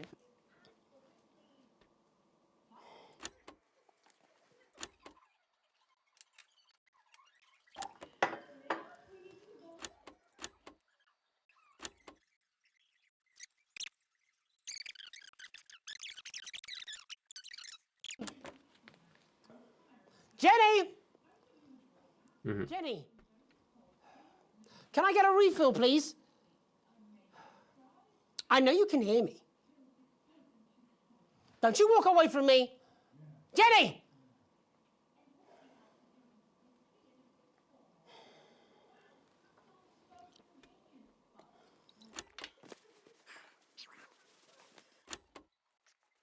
Yep.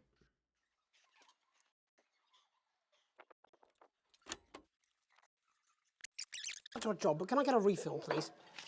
Look, I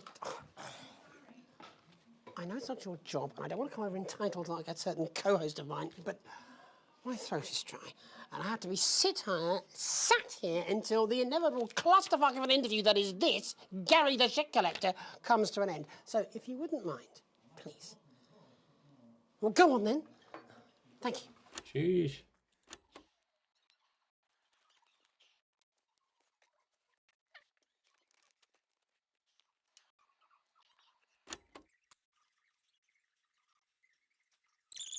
What a lucky pair that... Yeah. My God, have you finally found someone in a worse situation than you? I'm picking up that you might be somewhat annoyed with me. For your information, Jeremy, me and my lot aren't the reason there's no real news left. I put plenty of ideas forward, but they always get squashed up the chain. Fucking Bozeman. No, not Bozeman, further up. Tell me more. I shouldn't have even said that. I think that's it.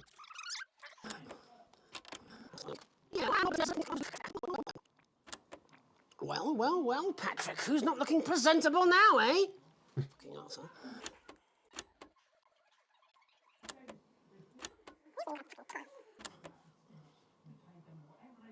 Just pettily commenting on his appearance. Also, Jeremy does not need this much makeup. The man is a ghost as is. Anyway. Let's, keep going. Tape to remember. You wake up still partially in shock from what you saw on the news last night. You could say what happened on work. Yeah, what you had to edit on the news last night. When you come downstairs, you find your family sat in the living room waiting for you. You take a seat on the sofa next to Sam. She swallows. They swallow, hesitating before starting. We were so worried about you last night after Jeremy. Everything that happened.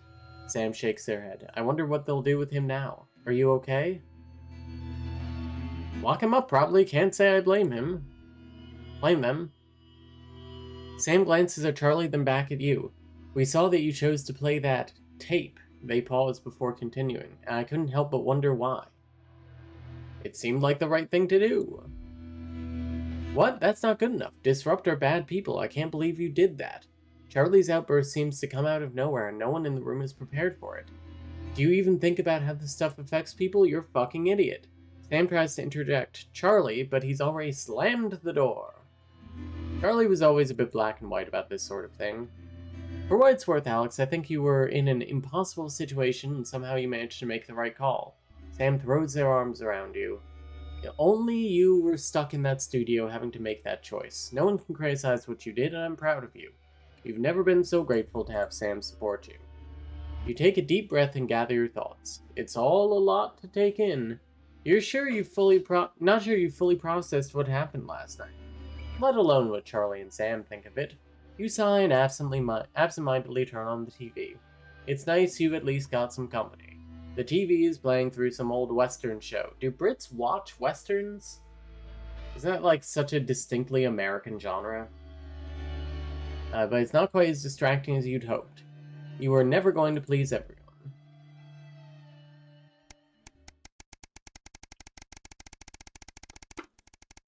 Gonna take this thing, gonna paint it red, gonna slam it into Peter Jensen's motherfucking head. A holiday update. Oh, a year. Just as you're finishing up breakfast, Sam comes in with the post. Oh, we got a postcard from Susie. I hope she's having fun on her trip. Sam reads it aloud as he finished getting ready for work. So I've seen what feels like most of Urkistan. Really cool place, but so cold. Hope Chippy enjoyed the gift. And before you say anything, yes, you were right to make me pack an extra pair of socks. Sam gives you a small kick under the table. Resonates with all kinds of people. I also think there's some Japanese people who are deeply into cowboy stuff. I guess that makes sense. Next we got the train to Koneslava. Much warmer and loads of beaches to enjoy. I could have stayed there forever, but had to head back to San Palmerino before it got too cold. I'm so glad we did. We've got probably 1 or 2 more stops before heading home, but I'll be back in time for Christmas, I promise. Hope everyone's doing well. Love, Susie. XXX. Sounds like it's been a hell of a trip, worth every penny. She's been away for like fucking 9 months on a couple $100. Let's be generous and say like $800, but that's not enough for being there for several months. Even in the 80s. Like, what's... You know, the Great British Pound and the dollar aren't exactly the same, but let's say $800 in 1984, literally 1984. $2,400? I don't think $2,400 is gonna... Uh-oh. Screen and stay out of the orange. Let's keep the news on the air. It's important now more than ever. Screaming at some pensioners while they try and fashion a nutritious meal. Okay, we might get hacked. That's fine. This no longer says censor, it just like cuts audio. Or it just says like cut audio. Cut his mic! Where you turn politicians into humans. Which looks at the astonishing progress. About the war, or politics in general, really. They do know this is the news, don't they? Oh, there we go. It's from me, but... Oh. Apparently, there's a crew at Team HQ right now. I think she's giving a speech or something tonight. They'll get it on the news. Oh, great. So they get the brains and we get the performing monkey. Sometimes you sound just like him, you know? How are you? There's a day coming up that I think is probably like... Or has a segment that I think is the most interesting in the entire game. I miss him too, you know. The last... Of course, the last segment of the heat wave is pogged up, but you know. Rumpled old sod. Oh yeah, let's load up the fucking ads. 5, 4, 3. Advanced war broadcast. Can't say I'm feeling that. Nightly News. I'm Megan Wolf. Yeah. It's the 140th day of war. Our main headline. War? Company of Heroes. Skirmishes on land and sea again today as our armed forces tested the mettle of the World Council's illegal blockade. Advance's strategy of multiple small-scale incursions into the disputed zone is certainly keeping the enemy on high alert, unable to work out where or when the next strike will come. Proud parents throughout the territory find themselves ever more impressed by the bravery and commitment of their incredible children and the job they're doing keeping supply lines open against all possible odds. Don't starve. Advance's food program I get it. from strength to strength today as rationing depots were opened in the last remaining unfed areas of the territory. The rationing depots have been constructed in record time and the government's agricultural I love this. restocked with increasing regularity. And judging by the looks on this happy family's faces, it can't come a moment too soon. They'll be getting a good meal tonight on the government, just like the rest of us. 7 days to die. Huh? A recent decision to allow those with long-term health conditions to access transition centres has today been declared an overwhelming success. Previously available only to Just like Canada. the expansion of the service has been met with relief by the many organisations calling for it to be opened up to the wider community. The transition centres have reported larger than expected numbers, but report that they are coping well and able Just to rearranging the ads. complete and meaningful service to all who choose to use it. Populace. More than 11% of the population have thus far failed to register for a team membership card, a worrying statistic given that the cards are a legal requirement from midnight tonight. It's up to the other 89% of us to remind our tardy friends that not taking advantage of all the exclusive services available to card holders is now, as it should be, absolutely criminal. Start me up. Disrupt spokesman Alan James held an impromptu rally today in the northern city of Mankipool. Large crowds gathered to hear the band speaker prove Disrupt are still able to capture the public's imagination. Community cohesion officers found themselves challenged by the unruly mob element always present at Disrupt events. I think the first image was to show like there was nobody there. And finally tonight, our mutual friend. Bail was denied in the High Court today for shamed former National Nightly News anchor Jeremy Donaldson. The presenter will be transferred to new lodgings at Penton Ridge Prison, while the lengthy preparations for his trial, which is still 8 Yeah, the work behind the game seems staggering. It's something like 45 hours of video without the DLC, which is more than the previous world record holder of fucking Infectious Madness of Dr. But first tonight, whatever. with the war about to enter its 21st week, I'll be chatting with Peter Clement live in an exclusive team talk from his home in Lanfordshire. Don't go away. You won't want to miss a second. Yeah, if I were a totalitarian government, I would have people avoid referring to the army with impersonal identifiers like children.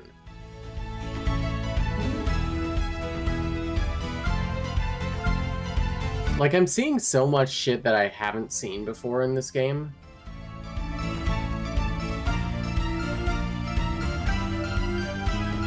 Mainly those, like, first little bits, but, like, some of the, like, in-between personal life stuff.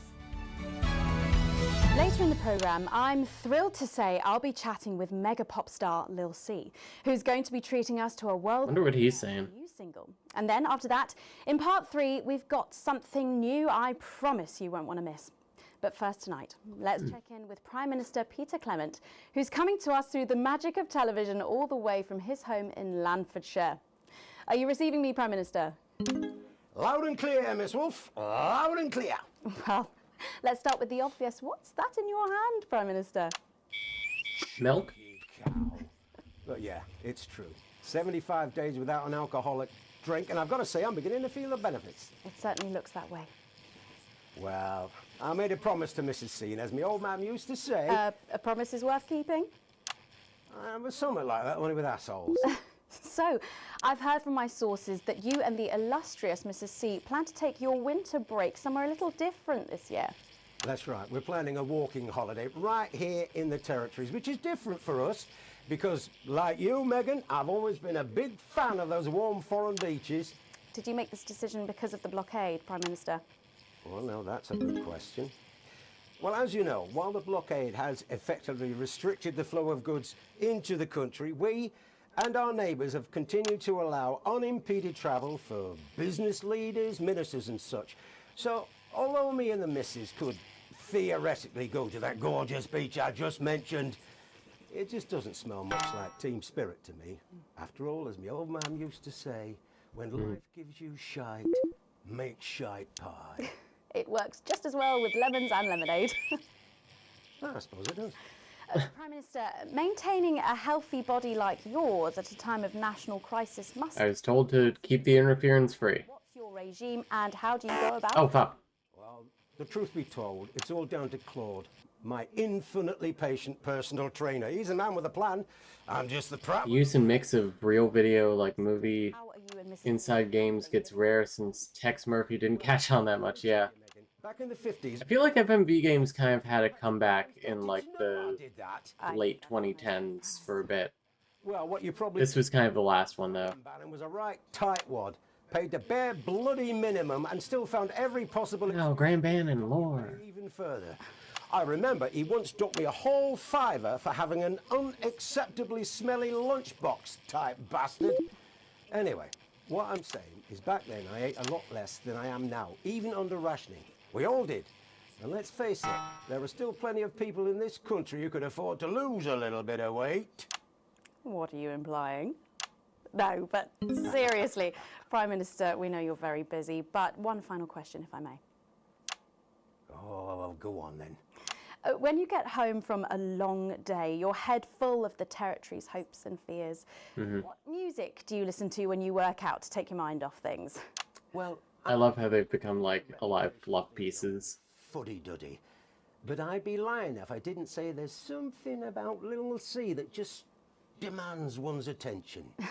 Well, let's hope you stay watching, Prime Minister, because she is going to be talking and performing live after the break. Oh, fuck. I'll be watching. After all, as my old man used to say, everything's a treat on a boring Friday with nothing but the wind up your shunt. It's Wednesday, Prime Minister. I think the expression still stands. Peter Clement, thank you for joining me. I don't know about you at home, but I think there's something kind of inspirational there. I know. Safer. When we come back, Lil C is going to be giving us the debut performance of her new single, and I'll be getting to meet her. Her biggest fan. I don't mind telling you, I'm pretty excited. Don't go away. We'll be back after these messages. Yeah, the implied personal relationships that sort of taint a journalistic perspective. News. I think you forgot to ask him what his favourite number is. Oh, I must have forgotten that in all the excitement. Okay, so assuming it's not vodka, what do you think's actually in that milk? I reckon it's the tears of his enemies. You are one disturbed individual. That's how I cope. You know, I'll take a B. And one sec, I'm gonna go check my bread really quickly.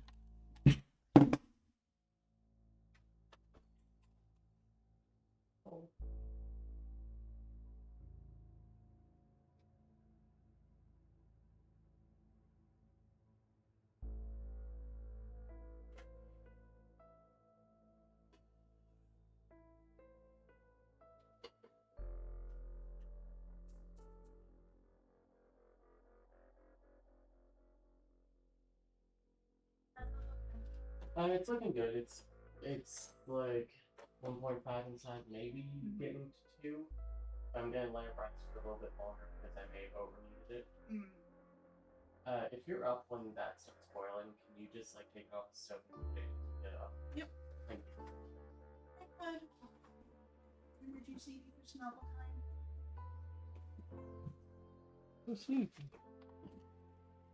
Okay. Just wanted to see how it was perfect. Starting to get there, but I'll give it like another hour. We are a brave and daring people, and we have come together in ways never before seen in the world. First, we'll need applause when the guest enters. Okay. Poverty, Don't worry, I'll walk you through it when we get there. Okay. as a team, we have built world-leading scientific and cultural communities. Excuse me. As a team, we have kept our people well fed throughout this war. Nice. As a team, we cannot fail to thrive, even in this most challenging of times. I've noticed there's this little trophy in every level and it like moves around. I've been trying to... We will glide into a new future Is she any good? as a team. Advance. Kids go mad for her, absolutely mad. Live in 10 seconds. Hang on, Colin, you've got kids. Yeah, I've got about 6 or 7, I think. What? 5, 4, 3. Thanks for coming back. Later, we have an exciting new feature that we just know you're going to love, so stay tuned for that. But first, I'm really excited for our next guest. She rose to prominence as the delightful Susie May in All My Daughter's Children's Men, before taking the music industry by storm this debut album, smashing the chart records at the age of just 20. Let's give it up and welcome Lil C. Excellent work.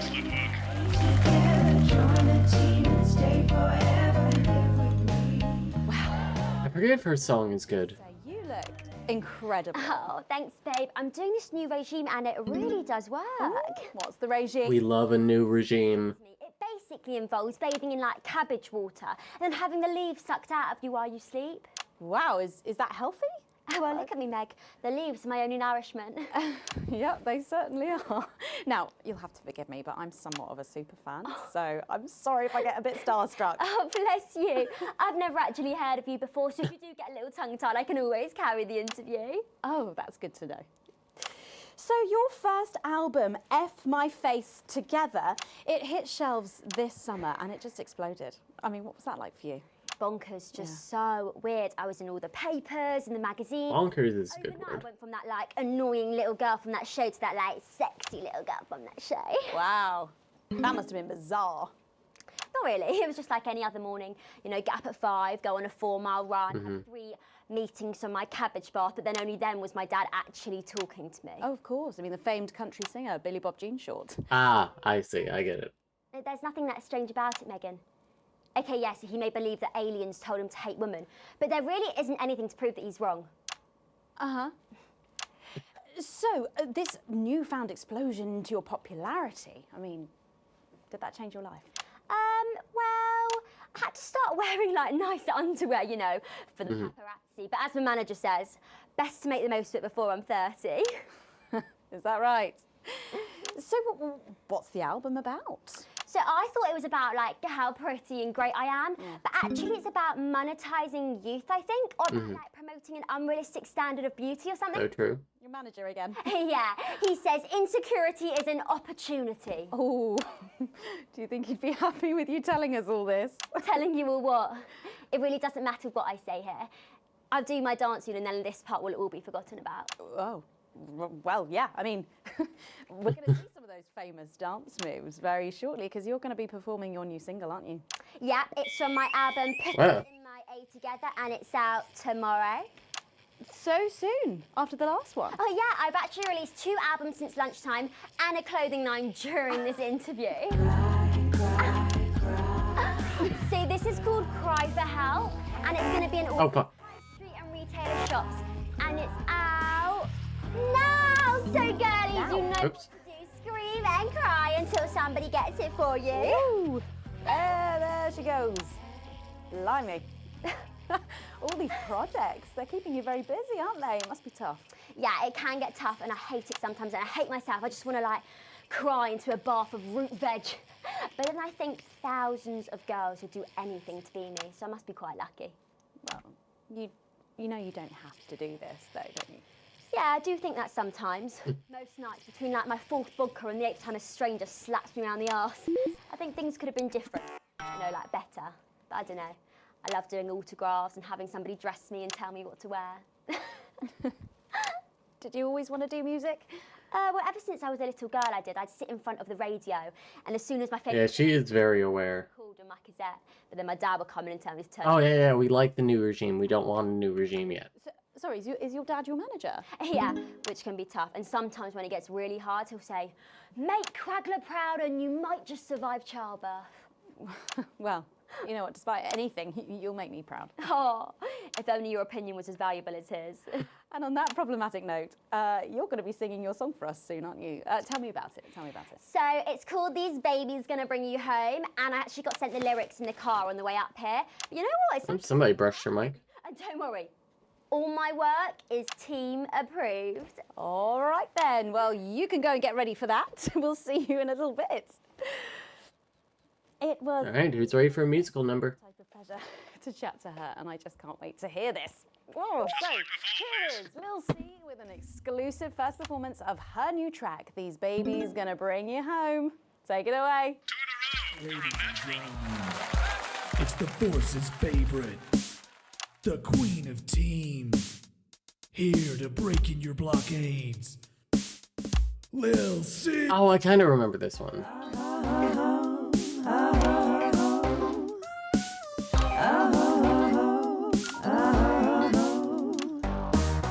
Oh baby, can't you see I'm hungry? There's a place in me that's empty. I want that meet you back in, only you can fill that crack in me. I'm under siege, so come and free me. Ain't no disruption here, boy, I got no agenda. Just want the team in ring. Ready for remember, don't stop no morning drill, there's holes in. Forgot how this one went. Scream this loud when you do your country proud. I ain't no baker's daughter, common Spanish on my border. Quick before I get much older, tie me down and pull me like an enemy soldier. Okay, I remember this. An enemy soldier. So let them try and break our dream. We fight and love and die a team. So what a beat at Clemens boys can come and use me as a toy. I wanna see some action. So come and break my sanctions.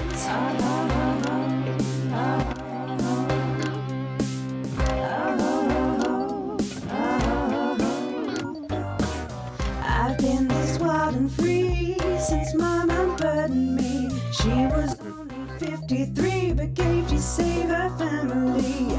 There's Damn, she's really flexible. fantasy. Don't die alone, this baby's gonna bring you home. I ain't no vicar's daughter, come and skirmish on my border. Quick before I get much older, tie me down and pull me like an enemy soldier. An enemy soldier. So what if Peter Clemens boys can come and use me as a toy and flip me over, grab my hair, rip off my clothes and down from there? I wanna see some action, so come and break my sanctions.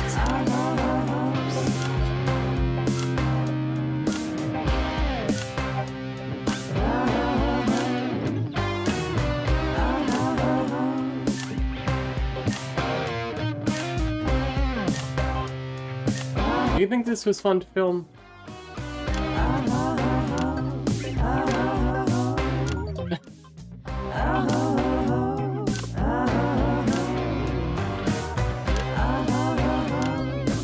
Tobey Maguire?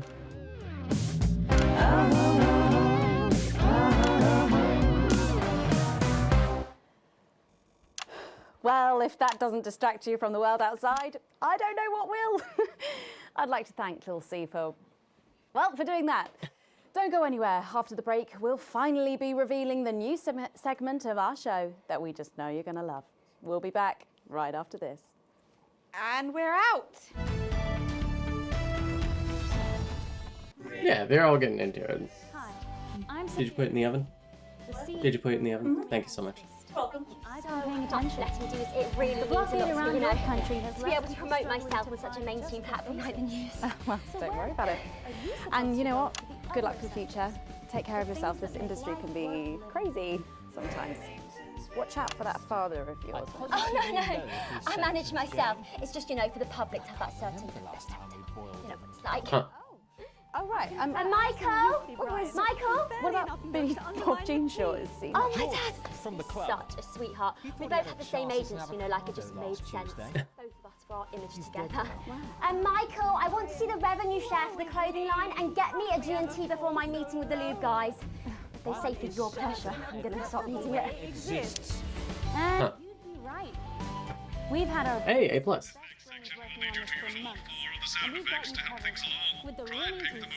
Oh god, is this the fucking really long, unfunny sketches with like, oh, the vicar on Sundays? Some rare meat we grew in our production laboratory. Flowers in my dressing room. Hey, how early do the fucking like vicar skits start? No. Is it immediately after Jeremy leaves? You know what I'm talking about, right? In every 100 boxes will contain. Looks like they just Remington's 10 siege survival boxes. So good. Made somewhere else. 5, 4, 3. I just hate those fucking segments. We've been teasing you about our new feature all night, and now... Yep, it's the one directly after. Every night on the show, we'll be treated to an episode of an informative and hilarious new segment called The Notice Board.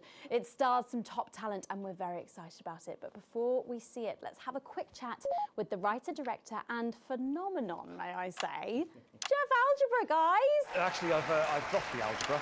I go by Jeff DePoon now. How'd you like that? Yeah, very fancy. I suppose you need a new name now that you're a successful artiste. Well, exactly. I'm earning enough to pay taxes now. Oh. It's shit. And how does Angela feel about all this? Who? Your wife. Oh, God, no. No. No, she's long gone.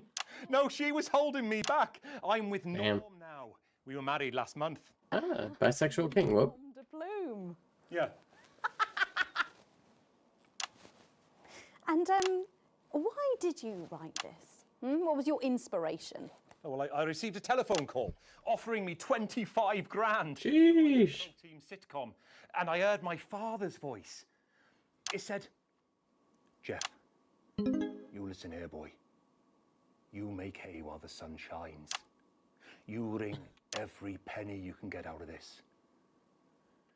So I wheeled him down to the transition centre, got out my phone and started clacking. Utter shite. And without further ado, Wonder if Megan will be replaced soon. for the notice board. Maybe. Okay.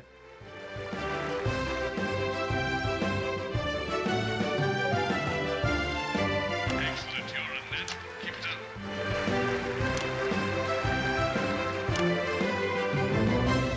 Good morning, Miss Craven.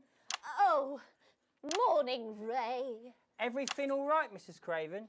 You look as worried as the vicar in closing time. Oh, Ray, it's those young louts. They've vandalised my shop again. No! Yes! They've written all sorts of obscene language and crude pictures, and I know it's those damn youths. I don't know. It could be the vicar at closing time. I'm just worried they won't ever become productive members of the community. What if they never see the error of their ways and end up as social outcasts, such as shoplifters or bong rats? Don't worry, Mrs. Craven. This is a very supportive community, and I'm sure that in time they will fit into this society like this key into this lock. Perfect. Beautiful, beautiful shot, Tommy.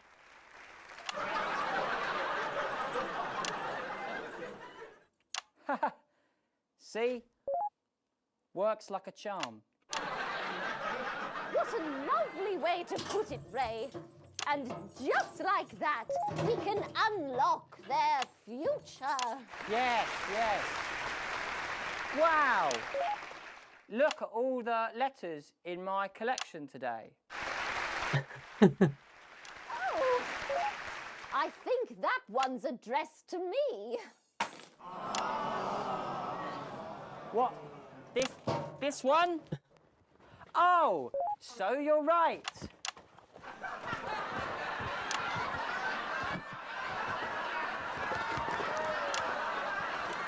Here it is. Doing great, Kramer. It's a letter from my granddaughter, Brenda. She says she got an A on her maths exam because one of her friends has been helping her. She was always a team player, was our Brenda. What's up, losers?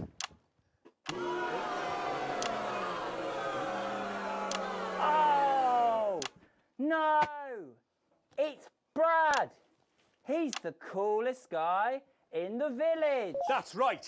I just got here on my motorbike. Oh, clear off, Brad. We don't want any of your ilk around here. What?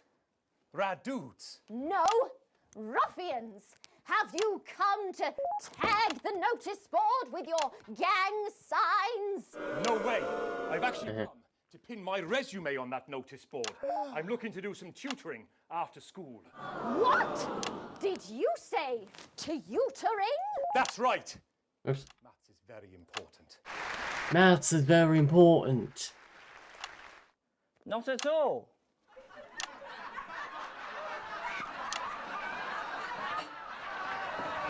Oh, fuck. So you, a young person, have been spending your time helping others and not just urinating on churches or huffing glue? Hey, I haven't huffed glue for months. Well, blow me down!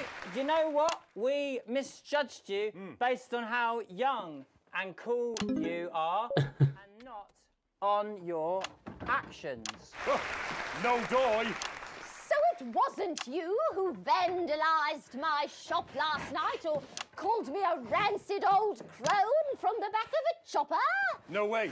It can't have been me. I was too busy helping my friend Brenda with her maths homework. Could you speak up there? I thought from... Is it telling me which one it wants me to select? Because sometimes they'll go green before I select it.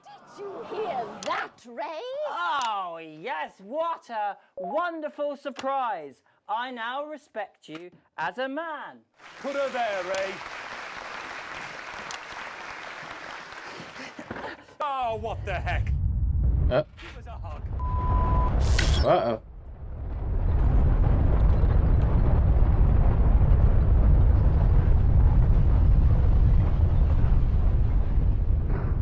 Oh man, this is gonna affect my stocks, isn't it?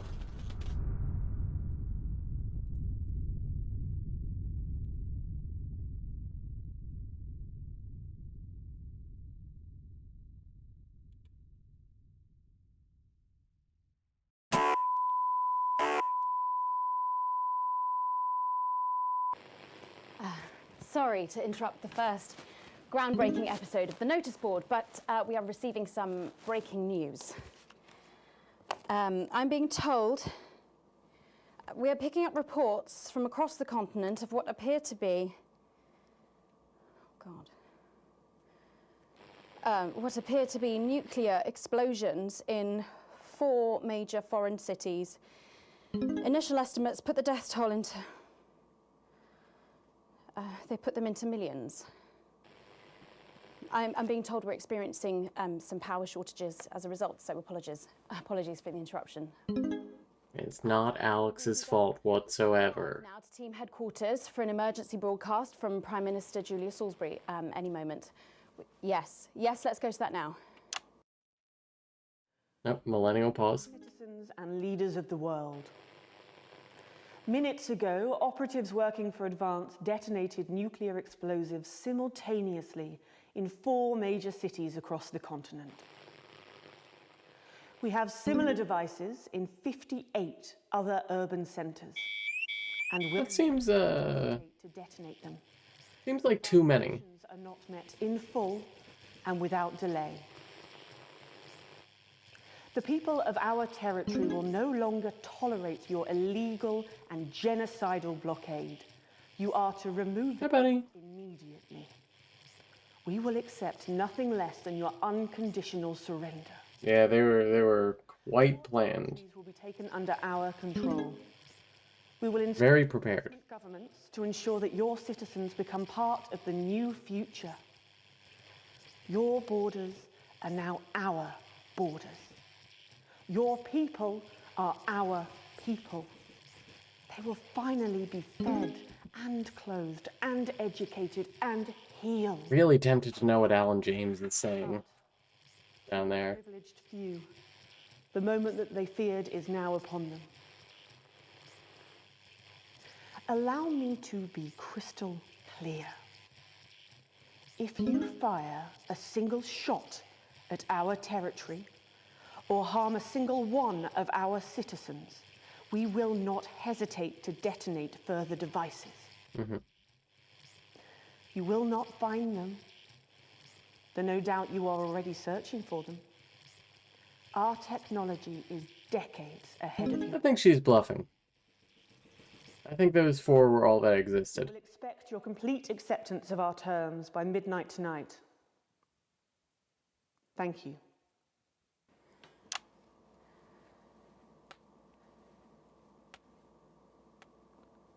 I don't really talk about my personal life in my job. It's not relevant or important.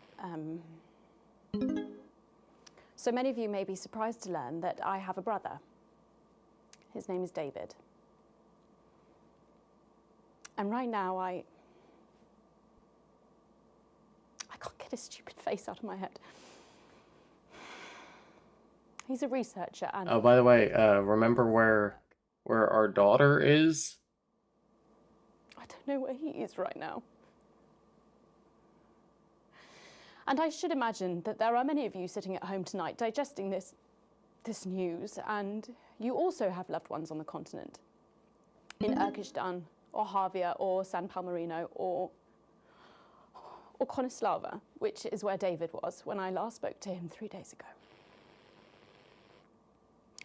So when I tell you I know how you are feeling tonight, believe me, I do. But I also know that there's a flow to events. I see it every day here. I know that although tonight it feels like we may be in a time of fear and darkness, we may actually be at the break of a new dawn. We don't know that yet. We can't know that yet, but together we will find out. And Keeping the party line. feeling what you are feeling, and with your help, maybe we can all get to that brave new world. Laugh track? My name's Megan Wolf. Let's make tomorrow better. And we're out. Family away from home. Learn about David Wolf. Overloaded. Okay. We'll find him. Do we know exactly? Did I not get that last time? Exactly which cities were hit, or Megan. Do you only get that if your daughter dies?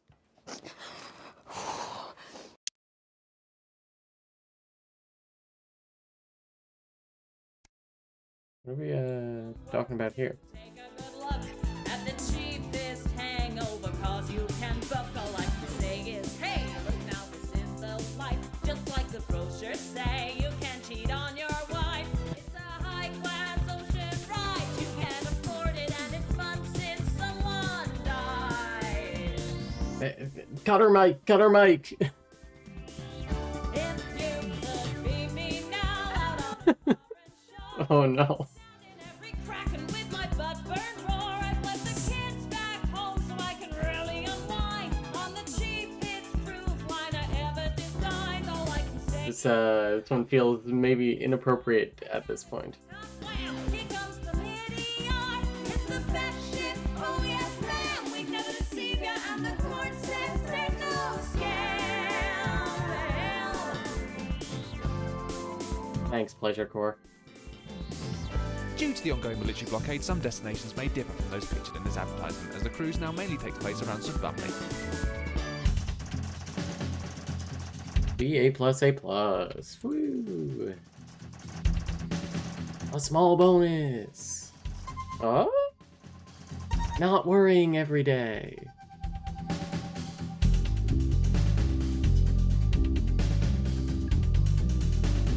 Disrupt down, advance up.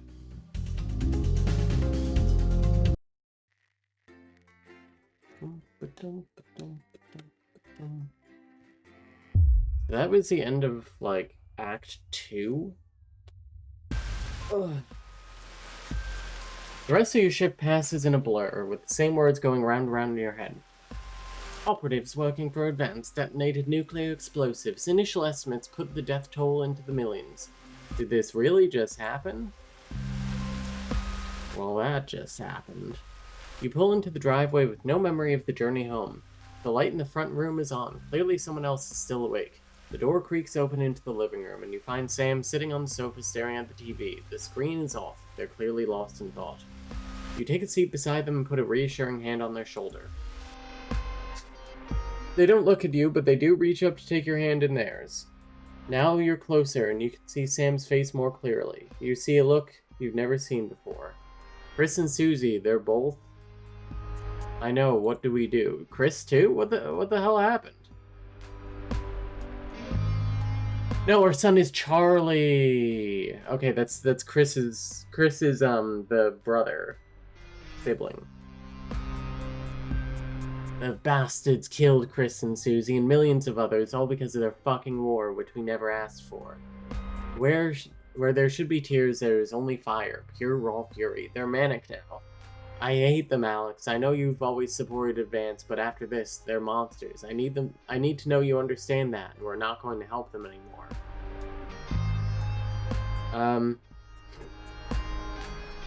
Nothing can justify what they did, and anyone who tries is just as bad as they are. Yes, sir, my wife.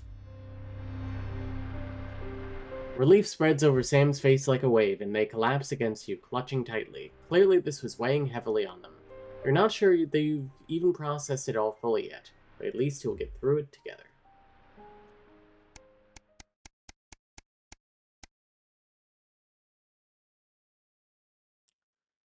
final farewell. The last week passed in a blur, a rush of things to do, but all immediately forgotten, your memory clouded by a dark fog. 9 days since the so-called Liberation Night and the beginning of Advance's new future. You weren't the first ones at the church today. You were staggered by the number of people who had come to mourn with you. Everyone is here for the same reason, sharing the same pain, the same sense of loss. It's all written over their faces, much as it would be on yours. You step away from everyone else, needing space to gather your thoughts. Your little girl Susie, and Chris too, I guess, both just gone. Sam has said little since that evening, clearly still in shock. Not that you could blame them, you haven't been much better.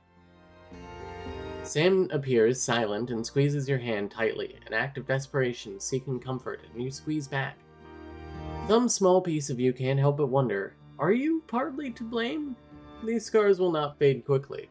There haven't even been coffins to bury. Uh-oh. Uh-oh. That's a full like year and a half. An academic exodus. It's a seemingly ordinary morning, but as soon as you get into work, you find a small crowd gathered in the break room. When you go in to grab your first cup of tea for the day, you can't help but overhear some excited chatter. You didn't hear? Yeah, another one's gone missing. What's that bring the total up to now? Oh, I should think over 100 at this point. They won't have all been reported or noticed yet. Sorry, what's going on? An excited young woman turns to you and begins to explain. Another professor went missing from Queensview University. With all the other disappearances over the last year, scientists, doctors, researchers... She pauses before lowering her voice to a whisper.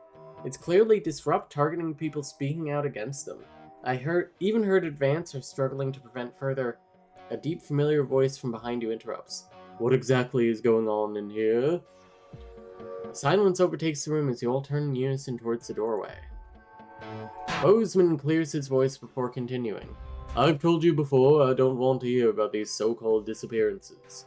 Come on now, people. Advance have been very clear that they're nothing to worry about. Which means they're not our problem. Unless they start classing cappuccinos as intellectual, I don't think anyone here has anything to worry about. Best get back to work. Bozeman holds up a hand to keep you as everyone else files out of the room. Look, between you and me, this leave-it-alone malarkey comes from on high. It's out of my hands. So I'd appreciate if you would refrain talking about it further, and just make sure the news is in line with that school of thought, yes? He gives you a pat on the arm and a smile before leaving to carry on with whatever it is he does during the workday. It seems that for better or worse, public ownership is now in full swing.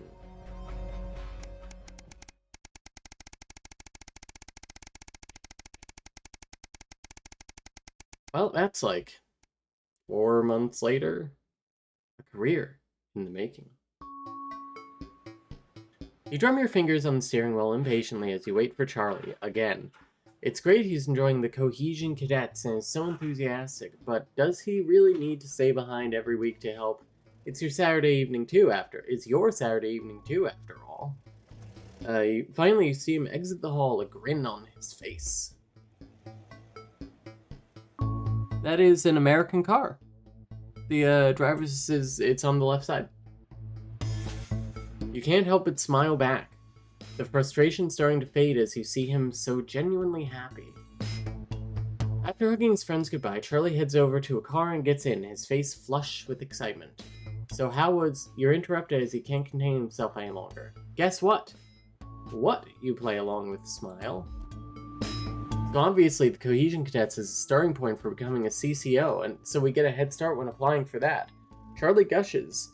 Yeah, we drive an import, I guess. Clearly keen on explaining his news, almost tripping over the words with his effort to tell you. Well, apparently from next year, the top 5% of cadets will be taken into a special program to become CCMs, Community Cohesion Managers. And guess who's gonna be in it? He beams at you. That's great news, Charlie. Yes, sir, my son. With a grin from ear to ear, he sits back in his seat. Yeah, I'm so glad I joined. I can't wait to tell everyone. You chuckle. I think a celebration is in order. How about we pick up some takeaway on the way home? Yes, SoCo. Fuck is SoCo? Southern continent? Is that it? They're getting Italian? And the rest of the car ride is spent with Charlie listing every takeaway he can think of. It's great to think of him doing so well.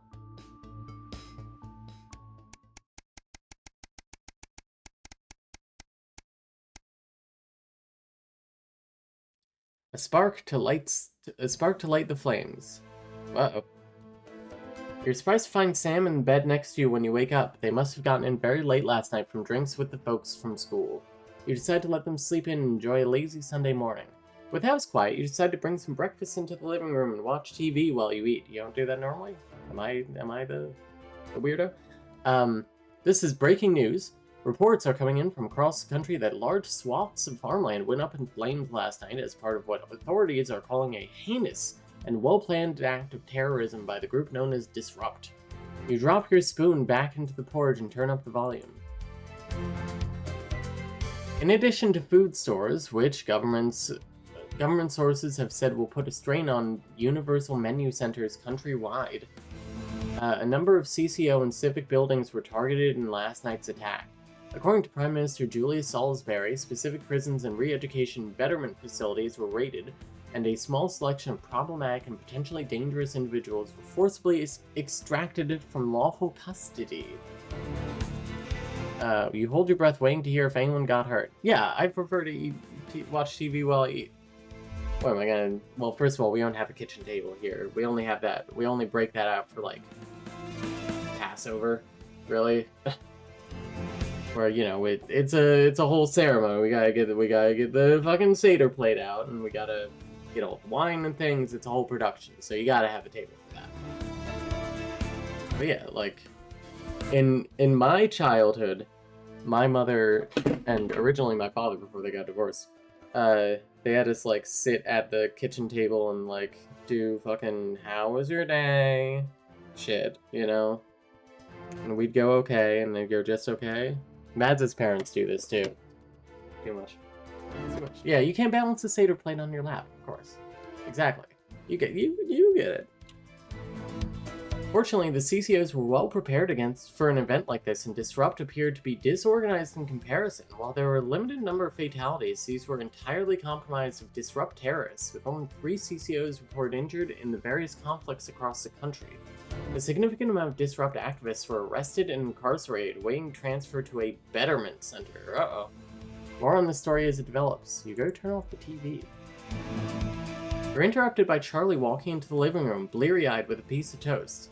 Anything interesting going on? He gestures to the TV. Mutely, you leave the news on as they cycle through the story again. Charlie watches in hushed silence. By the end of the broadcast, they're dubbing it The Night of Fire. Everything's going to be okay, right? Yes, sir.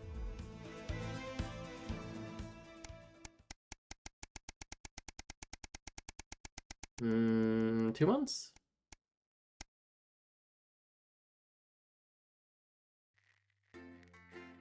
This will probably be the last one we do today.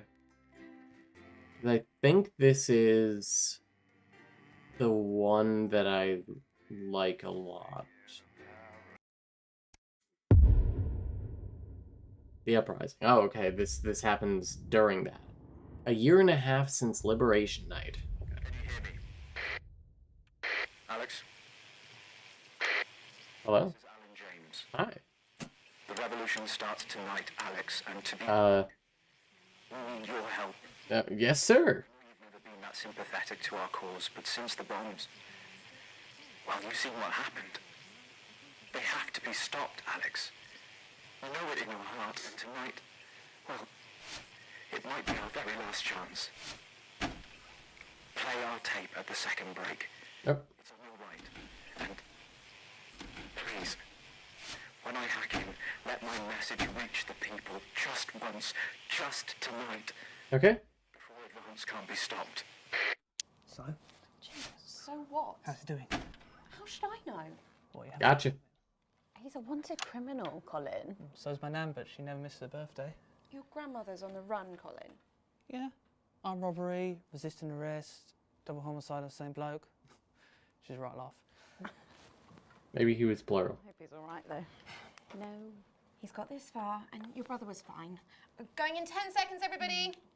Here's a question: if a plural person is murdered, how many Going in 5. how many homicides is that? 4, 3. Anyway, maybe that's grim. Good evening. This is the National Nightly News. Not Grim Alexander, but just the territories. My name not is great. Megan Wolf. Our top stories tonight. Future legend. It's been 40 days since Disrupt conducted multiple attacks across the territories. During the coordinated action, subsequently dubbed the Night of Fire, emergency services were kept busy at the agricultural centres, while a series of covert attacks were carried out freeing political prisoners, including former newsman Jeremy Donaldson. Nothing has been heard from the missing journalist since the violent Disrupt attack on his convoy 6 weeks ago. Donaldson was on his way back to Betterment after his notorious court appearance. All of us here at Channel 1 hope that wherever he is now, he's safe. Food, glorious food. With the last of the menu centres opening in territories 5, 8 and 14 today, Advance confirmed that the programme is now in full operation, providing free food for every citizen of the new future. What started... Everybody gets to look good.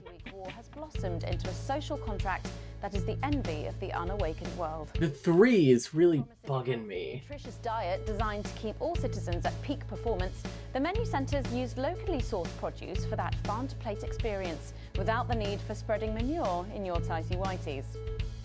The stream is brought to you by HelloFresh. Have been reported today across the territories. As more and more former countries join the new future, a survey carried out by scientists at Queensview University reveals a stunning fall in depression, self-harm and suicides, especially What the fuck is that first one? historically faced the most unjust of indivisions. Professors Whiff Piffle and Grantley Major said that their rigorous statistical analysis left them in no doubt that things are numerically better for everyone everywhere. So if you think you're feeling down in the dumps tonight, you're empirically wrong. Something's coming. Unsubstantiated rumours here in Territory 1 of armed protests tonight by increasingly desperate Disrupt terrorists. Despite the best efforts by the government, the self-styled resistance movement has continued to carry out a series of ever more extreme attacks. When asked about Disrupt's future plans, inexplicably popular spokesman Alan James answered, "You won't have to wait long to find out." Thanks, Alan. Opaque as always. And an ending of sorts tonight for 3 stories we've been following. Ooh. A fistful of dollars. After a highly profitable year, Remington's Fist today announced the opening of their new high-tech underwater corporate HQ. Astounding CEO Sophia Remington, pictured here, departing for the new HQ built using underwater FLAR technology. We've put windows everywhere, saves a fortune on aquariums. A happy ending there for Sophia Remington. Fun guy. Unexpected news today as 2 familiar scientists announced the birth of an extraordinary child. The underground struggle of doctors David Wong and Ingrid Sforsborg and Horgensward captured the hearts of people around the world. And after an arduous return voyage, which took over a year, the couple say they've never been happier. Baby Sunday is said to be healthy, if a bit partial to the airing cupboard. Man on. Footballer Johnny Handsleeves and his new wife Tiffany Lamore proudly announced... Damn, some really happy endings for everyone. 1-0 up at full time, which apparently means that they're having a baby. Once beset by tabloid controversy, Johnny seems to be settling well into family life, calling this latest news the ultimate golden You can really fuck these people up if you want. All that, plus we'll be taking a trip to Dangley Parks for the notice board, as well as getting a sneak peek at the hottest ticket in town. That's all coming up on tonight's National Nightly News. Uh-oh. Wait, I think he said to let him come through. Soon it will be time for you to help us again. Come out of your houses, block the traffic, bring the capital to a standstill. I've met so many of you in my travels up and down Territory 1. You always ask the same question. How can I help? Well, this is how. And as for when, you'll know. Keep watching.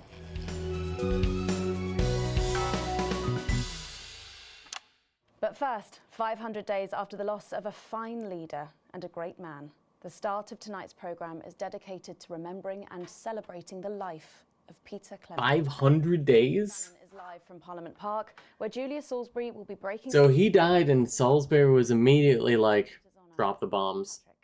listening to that old bitch lying through her teeth about missing that poor bastard. Patrick. I don't know what I'm going to do. We're live.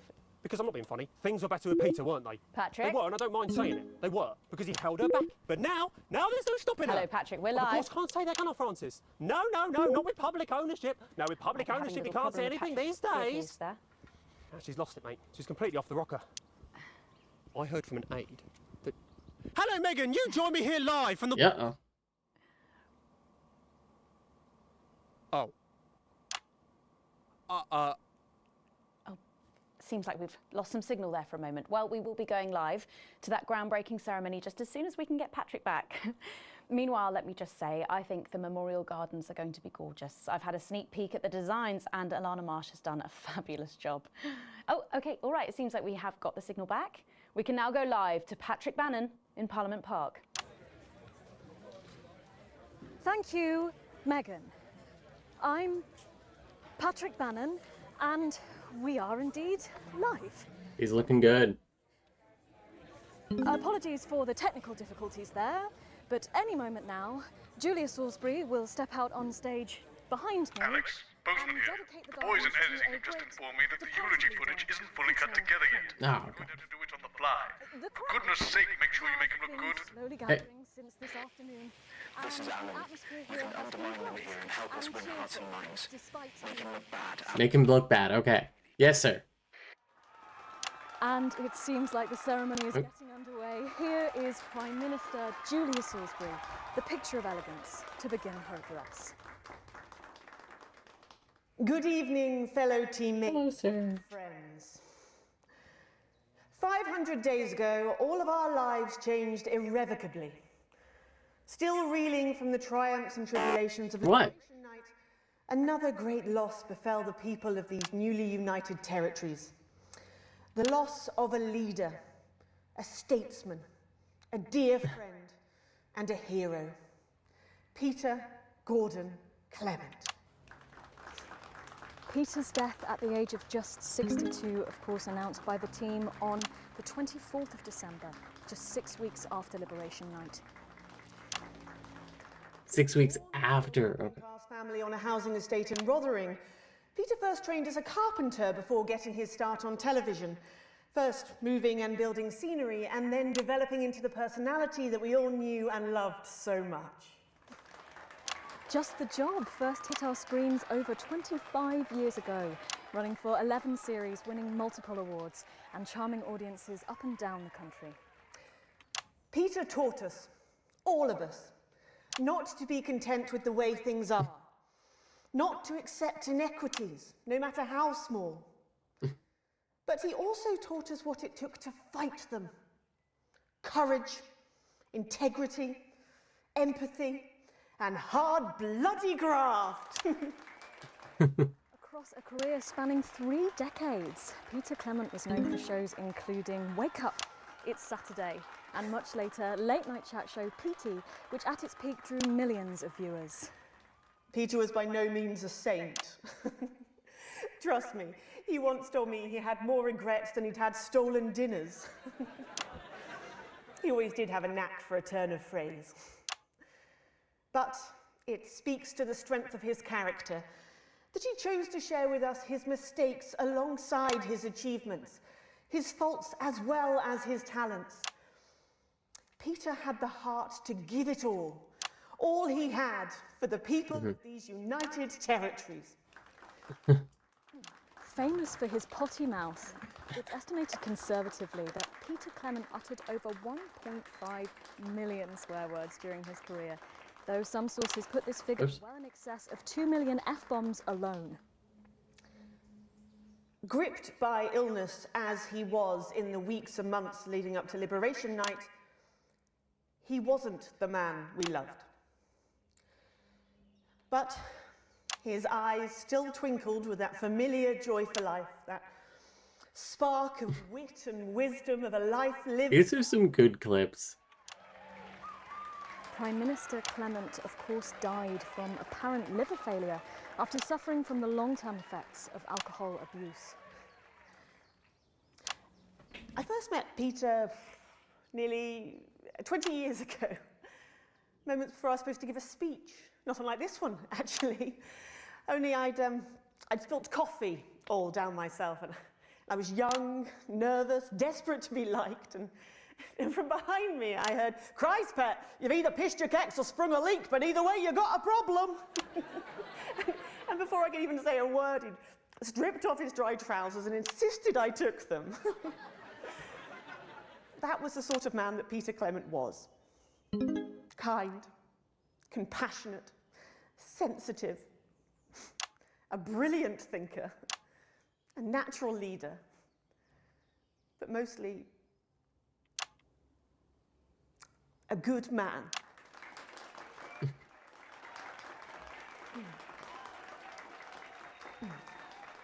This glorious nation of ours, so beautiful and new, this shining beacon of Thank you, Alex. equality and There'll be another opportunity to steer public perception soon. Mm-hmm. Really starting. You'll know when. Despite his accomplishments, We will. future he forged there. I don't know why it wants me to flick back and forth between fucking Patrick watching and here. I should be allowed to stay here. Man in his pants, cheering on a stranger at the back of the conference. It is my great honour to give to you the Peter Clement Memorial Garden. Shall we see if we can get a countdown going? Everyone with me? 10, 9, 8, 7.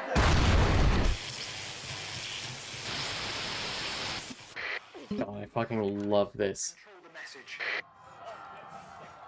I'm not leaving, I can't! You two, come with me!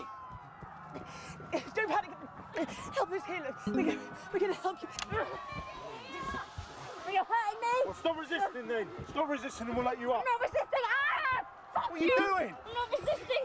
You all saw! By your side. I am the Prime Minister, and if I give you an order, you will damn well follow it. Do you understand? You have the right to be Do you here. understand? I said turn the fucking camera off. Who the fuck are you? Oh, I can't hear you. I can't hear anything. Yes. Medics are coming. You sit down. I can't hear you. I'm from the National Nightly News. Well, then you can consider this payback.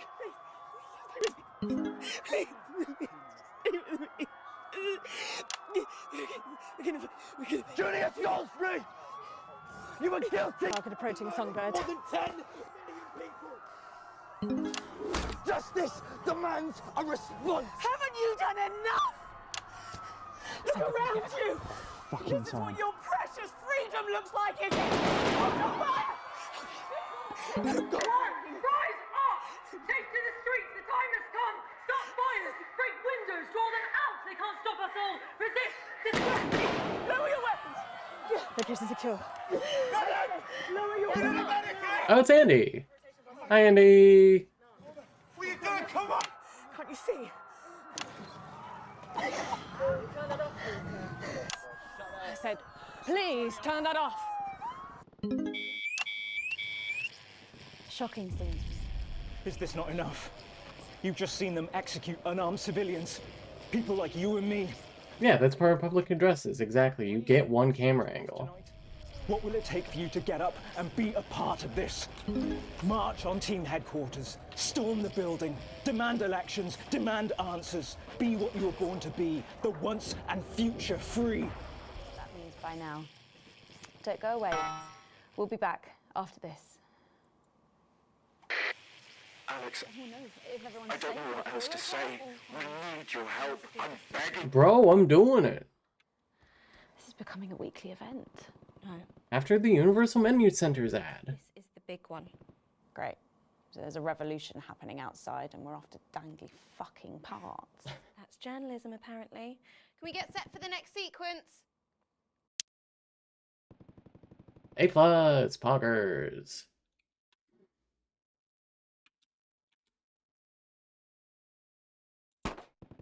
There's definitely an achievement for clicking these in every level.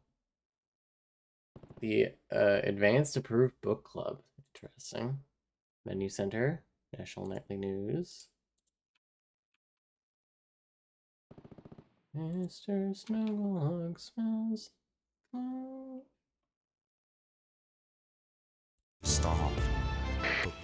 Alex, During this next section, a cameraman working in the newsroom is going to get a coded location out. We don't know yet which camera he's on, but if we find out, I'll let you know.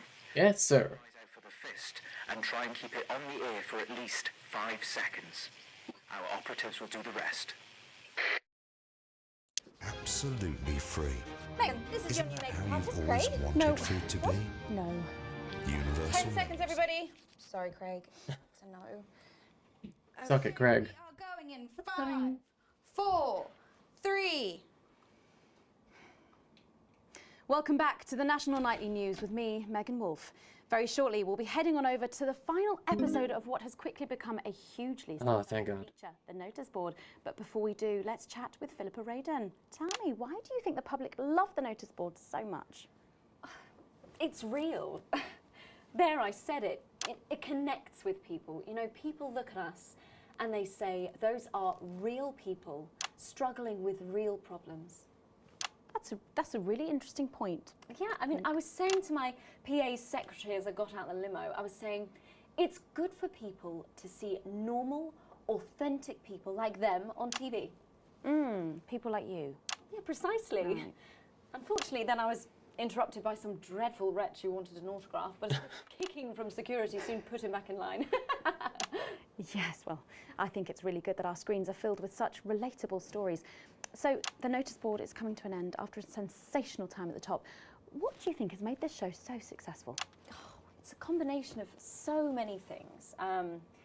My hard work, my talent, my look. Wow, we really have a lot to thank you for. Hey, hey, hey. You're welcome. We've just heard. Our man's on camera 4. I have a real sense of responsibility now. You know, a sense I've been entrusted with something. Get back to the interview, Alex. And that I should use that platform for good. Yeah, I think that was 5. Important that we should use this platform to do good in the world. I agree. That's exactly it. So I've decided to help as many underprivileged children. Excellent work. Okay, cool. That's the location shared. Next, you'll need to give them the go. Is that better access to education, or reducing child poverty? No, by adopting as many as I can get my hands on. Oh, okay. How many children have you adopted? Oh, we're well into the double figures now, Megan. I stopped Jeez. counting in the late 30s. That is a lot of children. Yeah, once we finish putting them into the guest room, I'll have to put a futon in the laundry cupboard. Oh, you really are some sort of hero. Hey, I live a privileged life. What can I say? I mean, any child I can take on is a child rescued from suffering. Poor children. Were their lives really that bad before? Oh, they're Northerns, I presume so. Okay. Yeah, it's shocking to think, actually, that only 1 in 10,000 children have a celebrity parent.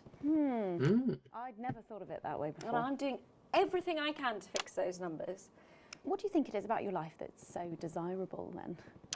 Well, it's mainly I like how you can panic interspersed with vaguely hear explosions and helicopters outside the window.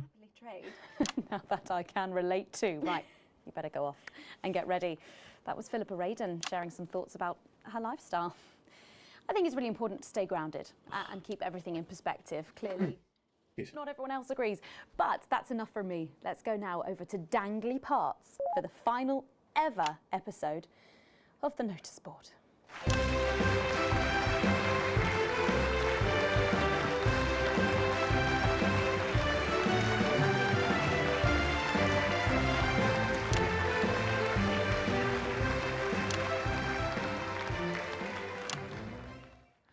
The vicar. A day. First the tea morning, and now to post this notice. I don't know how I managed to cope with it all. Oh wait, perhaps I do.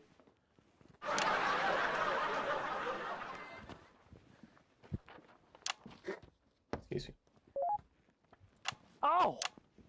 By St. Barnabas, what on earth is all this? Freeze, dirtbag!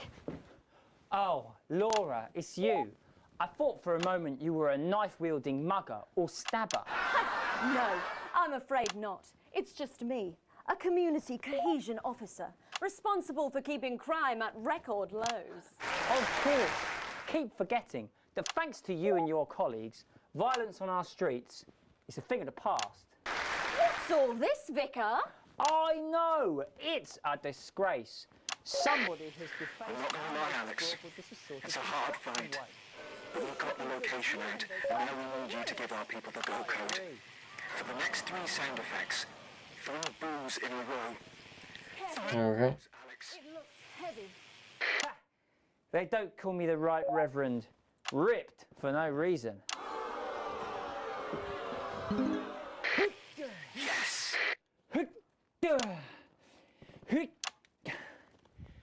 It's no good. It looks like all those crucifix classes were a waste of time. Perhaps you, a young CCO, would be able to move it. 2 for 2. Fantastic.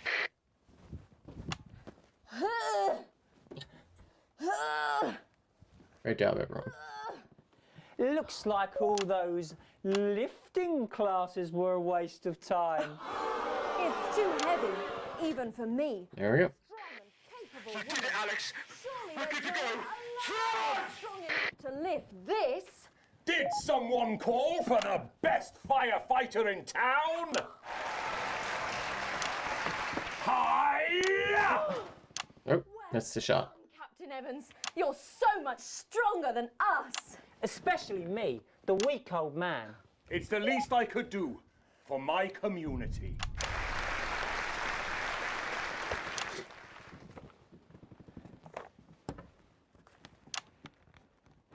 Look at the puppy. Catching the little devil then? Unfortunately not. The ferrets struck again last night. When Ray opened the post office this morning, he found that every single stamp had been pre-licked.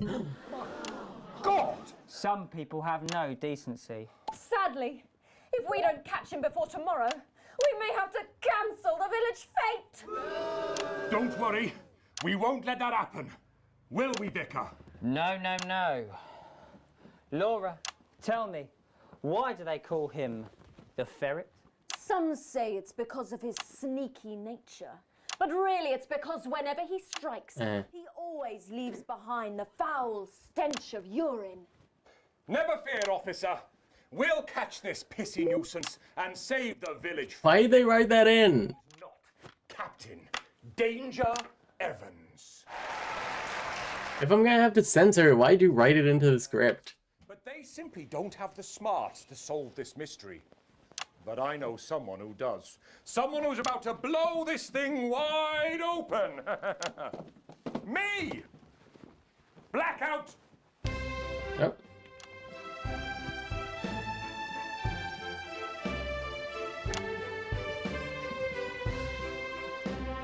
Ah, it's the morning of the village fete, thanks to theatrical convention. I sure hope everything goes to plan. Oh, look! There's Mrs. Craven setting up her cake stall. And look, there's the motorcycle display team setting up for a show that would be far too expensive for live television. I'm going to set up Good bit. Coconut Shy. What are you doing, Vicar? If you buy the DVDs from the station, you get an uncensored cut. Forgiveness for money. Aren't you judging the jams? I couldn't possibly. It's just like the hit show Clatterford, aka Jams in Jerusalem. Like someone sucked all the jam out of her donuts. That damn ferret has struck again! Whatever are we to do? Although I'm very competent, I have no idea how to solve this case. I guess we'll just have to cancel the fete. Hold it right there, ferret. Me? Have you been drinking from the fire extinguishers again? Not you, the vicar. I don't know what you're talking about. Admit it. You wanted the village fete cancelled so you could have the day off, didn't you? I already have to work Sundays. I shouldn't have to work 2 days a week. Based. But how did you know? Well, my first clue was the smell. Yes, I do smell of urine. Next, I noticed that the vicar's tongue was particularly dry, almost as if he'd been licking thousands and thousands of stamps. Or perhaps eating Mrs. Craven's baking. Which brings me on to my third clue. The vicar said that he had no more room for jam. As if he'd had his fill. Precisely. But you managed to figure it all out from that? Well, I also found this at the scene. That proves nothing. No! Here, officer. You did it, Captain. You could say you ferreted him out. Oh, we have fun here. Let's go and have a party in my massive garden. I am doing well. Thanks to you, we're all doing well.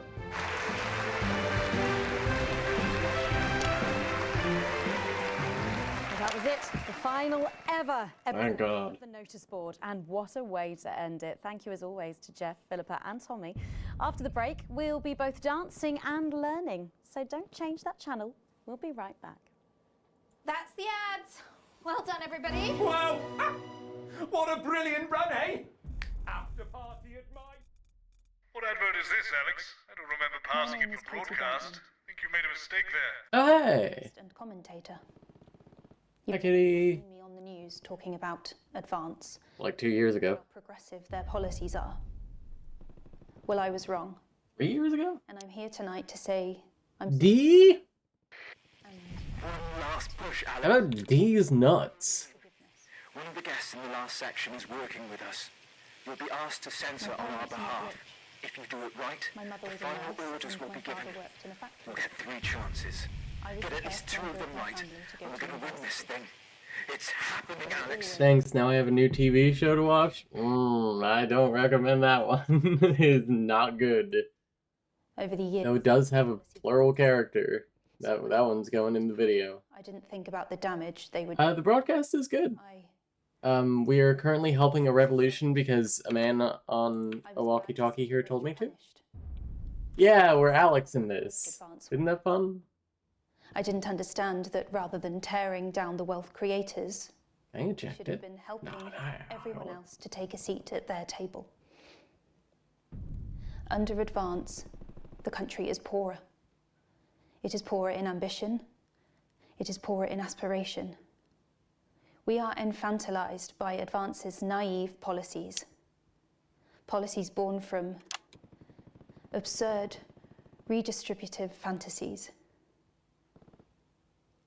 I have whored myself out to the media to defend the indefensible. I have betrayed my parents. I see that now. Damn, she's acting her a little hard out. She's giving a good performance. Dad, I'm sorry. Our only What the fuck is Megan doing? The only hope now lies with Disrupt.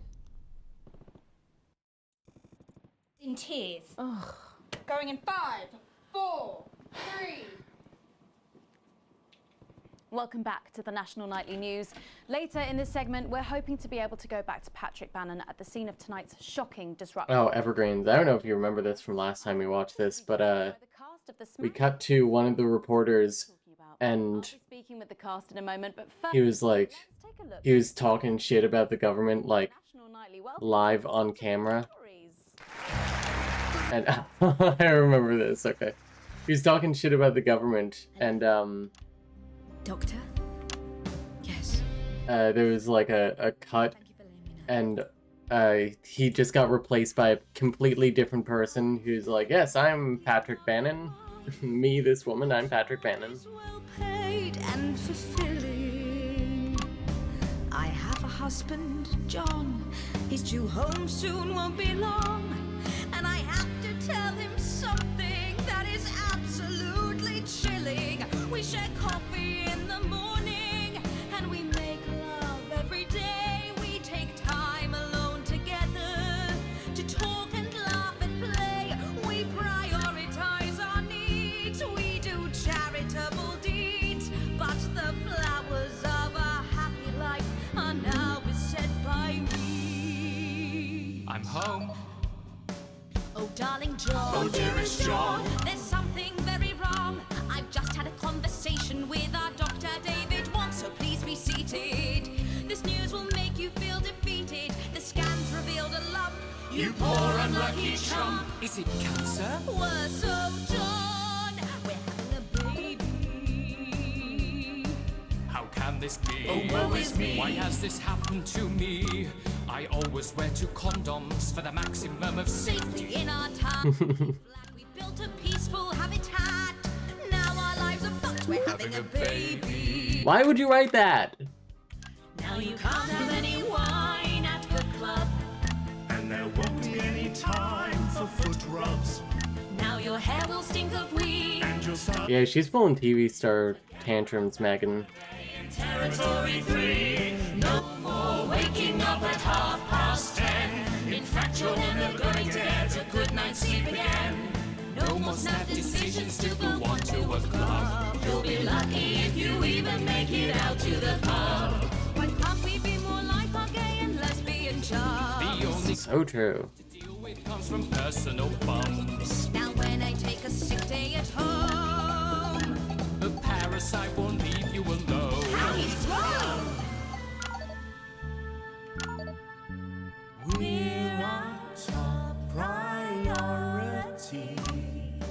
I look after you, and you look after me. Wow, I love all that jazz. And strife, we got a childless life.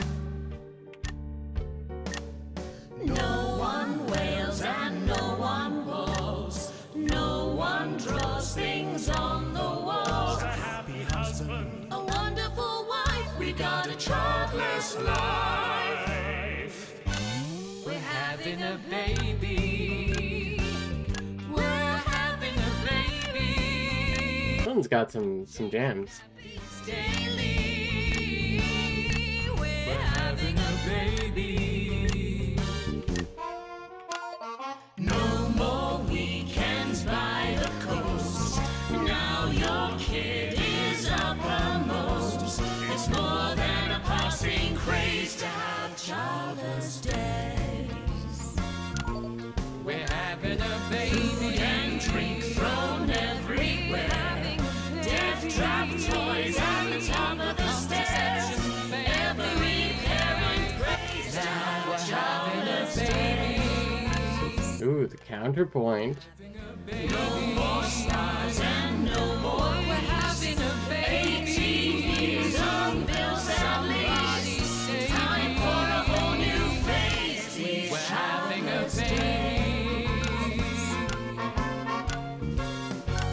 One more thing before the show begins.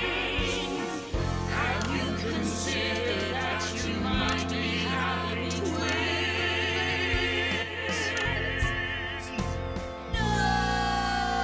Great. Nice job.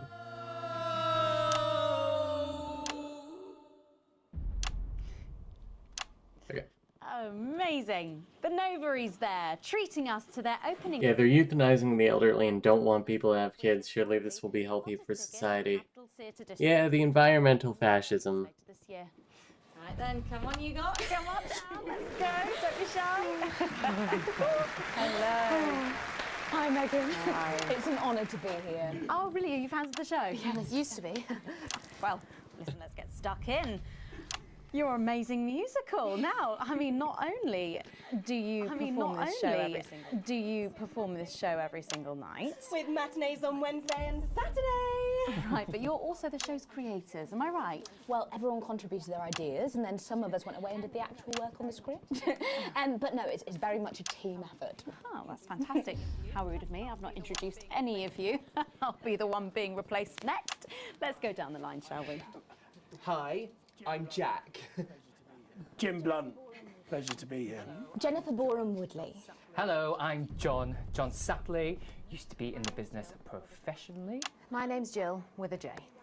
And I'm Janet. I'm the youngest. That's incredible. And you were all friends previously. I mean, what a coincidence, right? With your names beginning with a J. Oh my goodness, guys! I have it on the broadcast one for a reason. We never noticed that. Because you haven't typed them out 1,000 times, maybe? You knew? Why didn't you say anything? I thought we all knew. It's bloody obvious, isn't it? I just thought we were doing a funny thing where we never mentioned it. And I believe as well as being friends, you're also couples. In real life as well as in the show. Well, oh, well. God. Not exactly. I'm not married to him. I'm with Janet. And I'm with John, you lucky bean. Jim and I are married. 4 fabulous years. Well, that must make for some confusion in the rehearsal room. Well, you should have seen the first draft. Jen decided that Jack would play Jim, I would play Jack. Janet, Jill, Jen, Janet, Jill. What about John? Well, my character was originally just called Man 1. It was allegorical. It was very confusing. Not for a professional. After much toing and froing. And gnashing and wailing. And gin and tonic. We decided that we'd just use our own names, which is less truthful. We're also less likely to go into the wrong dressing rooms. Oh, God, yeah, that would be very embarrassing, wouldn't it? Of course, when I first wrote it, we were only meant to run for a few nights at the Mimley Village Hall, but when I registered it with the Department for Culture... The people are loving this cut, even though I feel like I'm going nuts. Sensation, we were transferring to the capital! And I'll bring this back up for a minute. I'm the youngest. You really don't have to repeat that. I had to give up my job as a mortuary technician. Yes, we all had to move to the capital. I love that job. It's been a very turbulent time. So peaceful, no singing. So peaceful. This piece isn't. Stand by, Alex. Censor the orange. It's about children, and why you shouldn't have them. In a way, I guess it is. In a way. After all, we are a solid unit, an eagle-eyed audience member. Solid unit. Eagle heads to advance on stage throughout. Target them. 22.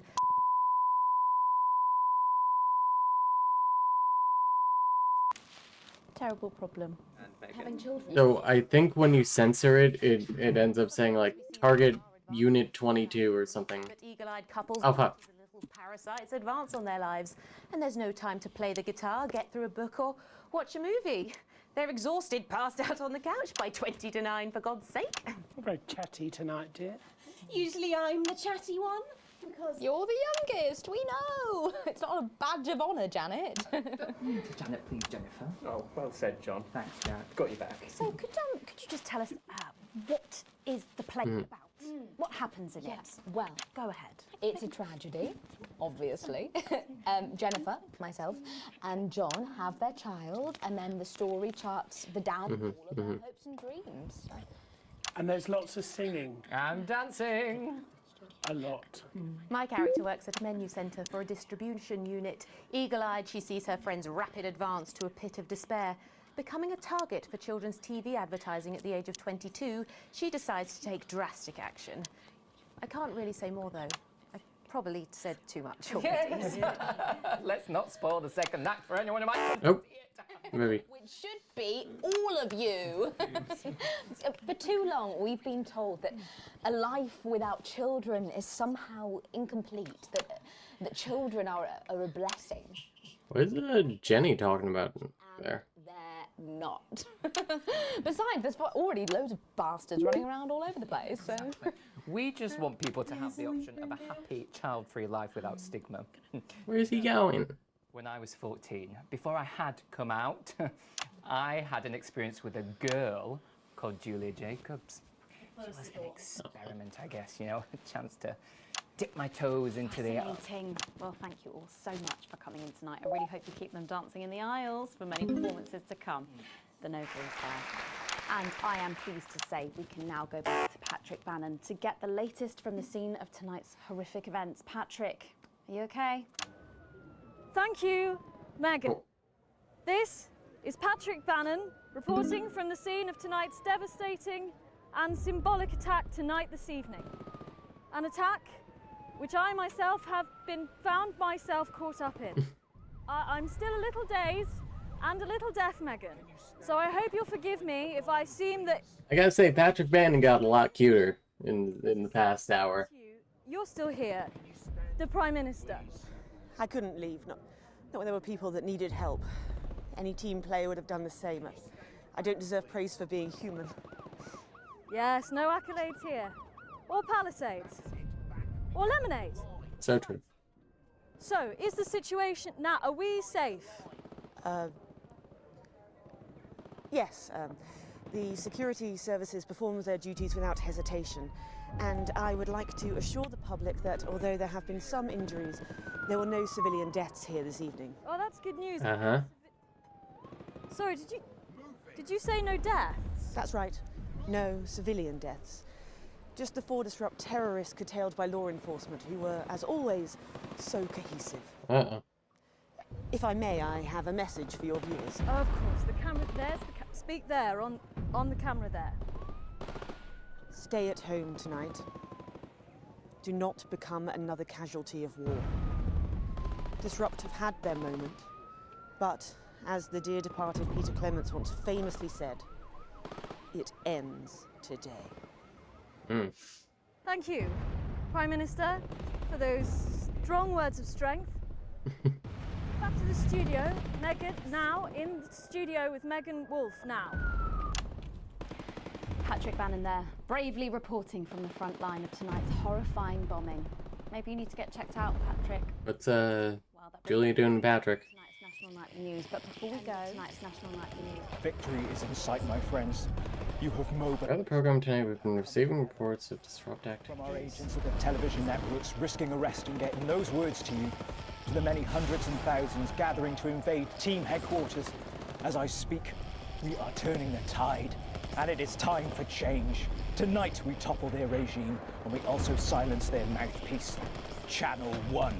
What? Time to wake up. Hang on, that's where I work. And they are not the overwhelming force they would have you believe. The military have been actioned, and well, it's pretty scary out there tonight, so stay at home, stay with Channel 1. Oh god, I hope I get to play my pleasure corps ad. The turbulence will soon be over, and we can once again focus our minds on building the new future. Oh, my stocks. Fairness and resources for all. My name is Megan Wolf. Let's make tomorrow better. Cool. Damn it, Alex. Tonight is the beginning of the fall of the France. Price jet, 11 o'clock. Hey, oh. Charges reached, sir. Permission to detonate. Permission granted, old friend. We are going to detonate. Look out of your window, Alex. See what you helped make happen. She's coming down.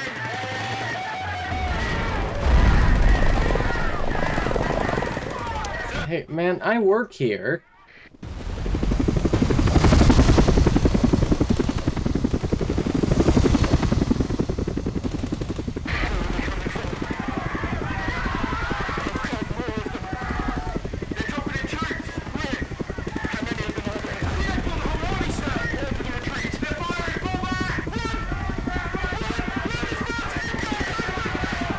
Great job, Alan. Great revolution, dude. Ooh, grab the tech equipment and sell it. Rip out all the copper wire, quick. Segment grade C. D in the middle? Oh, D's nuts. Oh, I said that already, didn't I? Disrupt destroyed the Channel 1 broadcast tower. All offensive words were censored.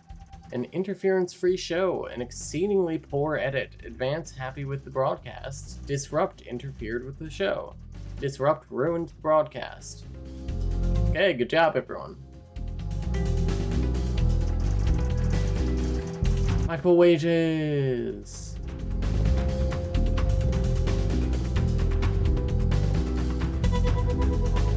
Advance down, disrupt up.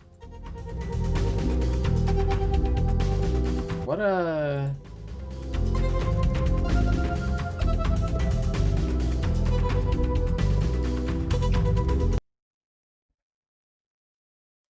So we're gonna watch the rushes here, and then I'm gonna go and finish my bread and stuff.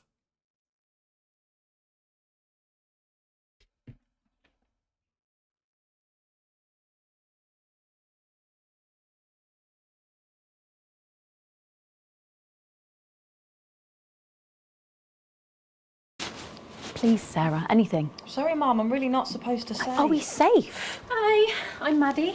Johnny just said to ask if you need a touch-up. Did she? That's my shade, is it? Yeah. This is my shade?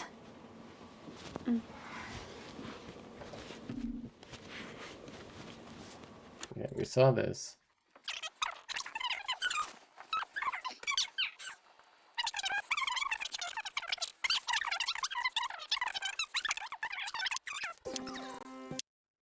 Okay, let's mute that for a minute.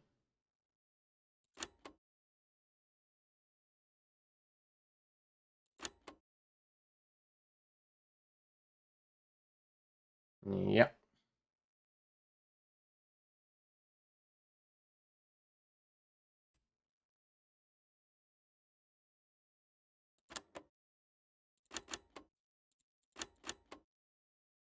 Hmm.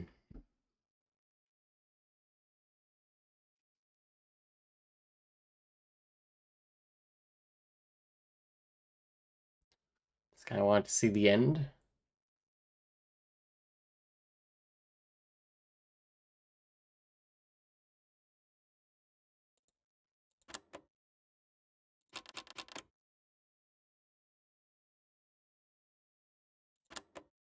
Can now go back to Patrick Bannon to get the latest from the scene of tonight's horrific events. Patrick, are you okay?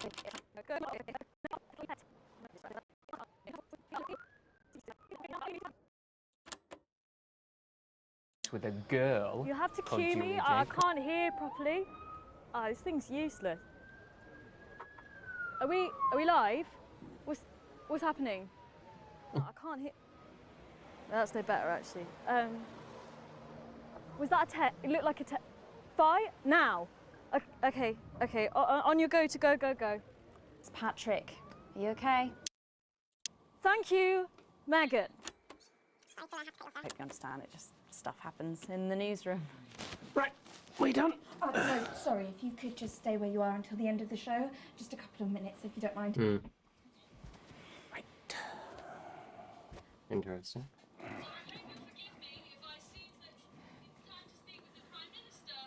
Ooh, she is locked in.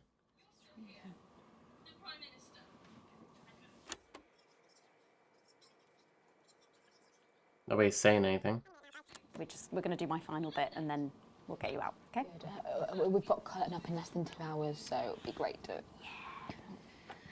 There's a new monologue on the auto cue for you. From them? Of course. What did you expect tonight? Freedom of expression. That was a joke, by the way. Do that. It's just like the news. Oh, come on, we shouldn't even be here. Look what's going on out there. It's important that we were here.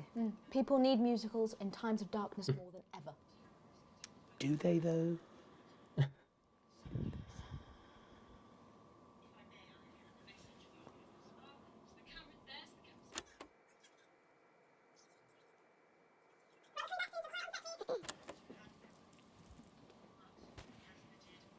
Clements once famously said, "It ends today." Thank you, Prime Minister. She's doing some good reacting. Props to that actress. Back to the studio. Megan, now in the studio with Megan Wolf now. Patrick Bannon. That went well. I thought that went quite well. I think we need to get you to hospital, darling. Can you get this reported to a hospital, please? Can you stop taking photographs, please, madam? Throughout the programme tonight, we've been receiving reports of disrupt activity. Okay, well, interesting. Oh, I should have hit save and quit. Whatever. Ooh. Well, let's do this a little bit and then we'll leave. Since it's the next day. You arrive at work a little early despite a stressful journey in. You still aren't quite sure of everything that happened, though if the swarm of CCOs all over the building is anything to go by, this isn't just a Channel 1 member. Channel 1 matter. This is confirmed when you're informed you need to speak to Bozeman immediately and are escorted into his office. You sit nervously outside waiting for your boss. 2 minutes later, the boss man arrives disheveled and with a stern-looking CCO in tow. Ah yes, Winston, good. This is Specialist Ables. She will be observing this interview. Please come in and take a seat. The ruddy-faced man bustles into his office and leaves the door open for you to follow. The few times you've been here before, it was immaculate. Now everything in its proper place. Not so today. This must be serious for Bozeman to be this flustered. So Alex, do you know why you're here today? Bozeman's eyes are sharp and his gaze is fixed on your face from across the desk. Abel's is standing behind you, out of sight but definitely not out of mind. Not really, no, I wasn't involved in... I can't say no. I can't say no. Yes, sir! What happened last night was nothing short of the culmination of a heinous and outrageous campaign of terror that disruptive and reaping on this nation and its territories. Bozeman shoots a glance behind you to your left where your CCO observer is standing. And it is, of course, our duty to root out this rot, wherever we find it, to prevent anything like last night ever happening again. I've been asked by Advance to perform interviews with all staff members involved and will be submitting a personal review of your performance both during the incident in question and throughout your time here. This can only end well. He shoots you a quick smile. Don't worry, it'll all be fine. I don't know why I started doing Brooklyn. Arranging some papers, Bozeman clears his throat and begins. Obviously, a lot happened last night, and I have a number of interviews to conduct today, so I'd rather none of them take any longer than necessary. Please be brief, concise, and clear in your answers. You nod. Let's start at the beginning of the broadcast and work our way through. After the attack of the memorial, you seem to have portrayed the terrorists in a quite sympathetic light. Why? I showed what was happening, the news. That's our job, right? Yes, of course, and with everything in flux, you weren't to know what would happen next. I'm sure you did the best you could, Alex. You always do. Bozeman scribbles some notes down, the noise of a pen scratching into the notepad punctuated only by the constant tick-tock of his ornate clock. Hopefully this will all be over soon. Reviewing the broadcast, we noticed something a little odd about a particular camera choice. It was while everyone else was talking. Oh, where did I put it? Ah, yes, here we are. Do you recognize this? With a flourish, Bozeman produces a leaflet from the notice board and places it on the desk in front of you. I assumed it was part of the set. Why else would it have been there and on camera? Well, that makes sense. You aren't responsible for maintaining the set. You can only assume what's there is meant to be, after all. You get the feeling that at least some of the above was for the benefit of the CCO in the room. Thank you, Alex, and again for Abel's benefit. You're so loyal. Not exactly subtle there. There was one thing we noticed during the finale of the notice board. You seemed to play an odd choice of sound effects relatively early on. Now, the script was expecting laughs, but for all three you chose to play boos. Why did you do that? I felt they were most appropriate choices. Art is subjective, after all. Well, of course, obviously we want our shows here at Channel 1 to be successful as possible, and we allow our staff a significant degree of autonomy. I'm sure no one would try and fault you for simply having a different sense of humor. You can see Bozeman is frowning as he writes this, clearly not convinced by his own words. Maybe he likes you more than you thought. How many other people would he be interviewing today? Towards the end of the show, there appear to be some issues with the sensor equipment. At this point, Bozeman pauses for a moment, putting a lid on his pen and placing it carefully on the desk perpendicular to his notebook. How do you explain the fact that you censored perfectly acceptable language during the final segment? I just do what the display tells me. I don't decide what's supposed to be censored. I suppose it's certainly possible the machine could have malfunctioned, much more likely than the malfunctioning of such a competent employee. We'll make sure to have maintenance look at it right away. With the price we paid, I expected it to last at least another 20 years, just like the last one, Bozeman chuckles. How many questions will you have to answer? At this point, he takes out a pair of glasses and places them somewhat delicately on the end of his nose. Then the portly man leaned forward to examine his notes in detail. Now obviously we expect the odd bit of interference here and there, unavoidable. However, he paused, turning the page at an agonizing pace. Interference is not the same as terrorist propaganda. Would you care to explain how quite so much of their messaging found its way onto the airwaves?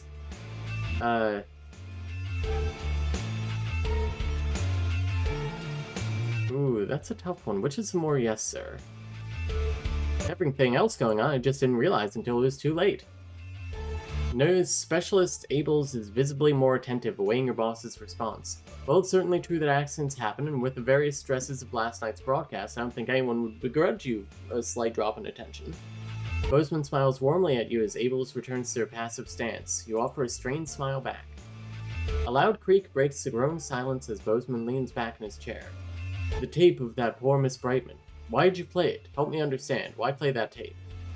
As you meet his gaze, you're almost surprised to see an earnest concern in the old man's eyes. I was worried what Disrupt might do if I didn't play it. Watch Bozeman slowly clean his glasses before answering. Well, at the end of the day, you chose to do it, Alex. I don't know if I'd have done the same in your shoes, but I think it's clear that you thought it was the right thing to do, and that's all we can ask of you. He clears his throat and leans forward again, a smile once again on his face. I believe that's all I had for you anyhow. Thank God it's over. I think that's all the information we need for now, thank you. Could we have the room, please? This last is to the CCO, who grudgingly accepts that and you hear the door close behind her. Look, Alex, I don't know how involved you were last night, and frankly, I don't want to know, but honestly, it doesn't look good. I've done what I can, because I like you, but I can't promise it will be enough. Let's just go home for now. There's no work for you until we get a new satellite tower up anyway. As you leave, you see what you could almost swear is sympathy in the old man's eyes. Back to normal?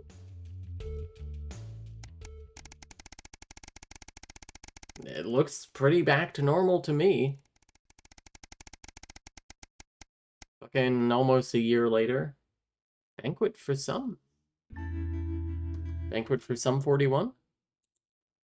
Alright, let's quit. Alright, well, thanks for watching. Game good. We will be back with more Not For broadcasts soon. But in the meantime, I'm going to go and finish making my challah. Thanks for joining me, and I will see you soon. Bye.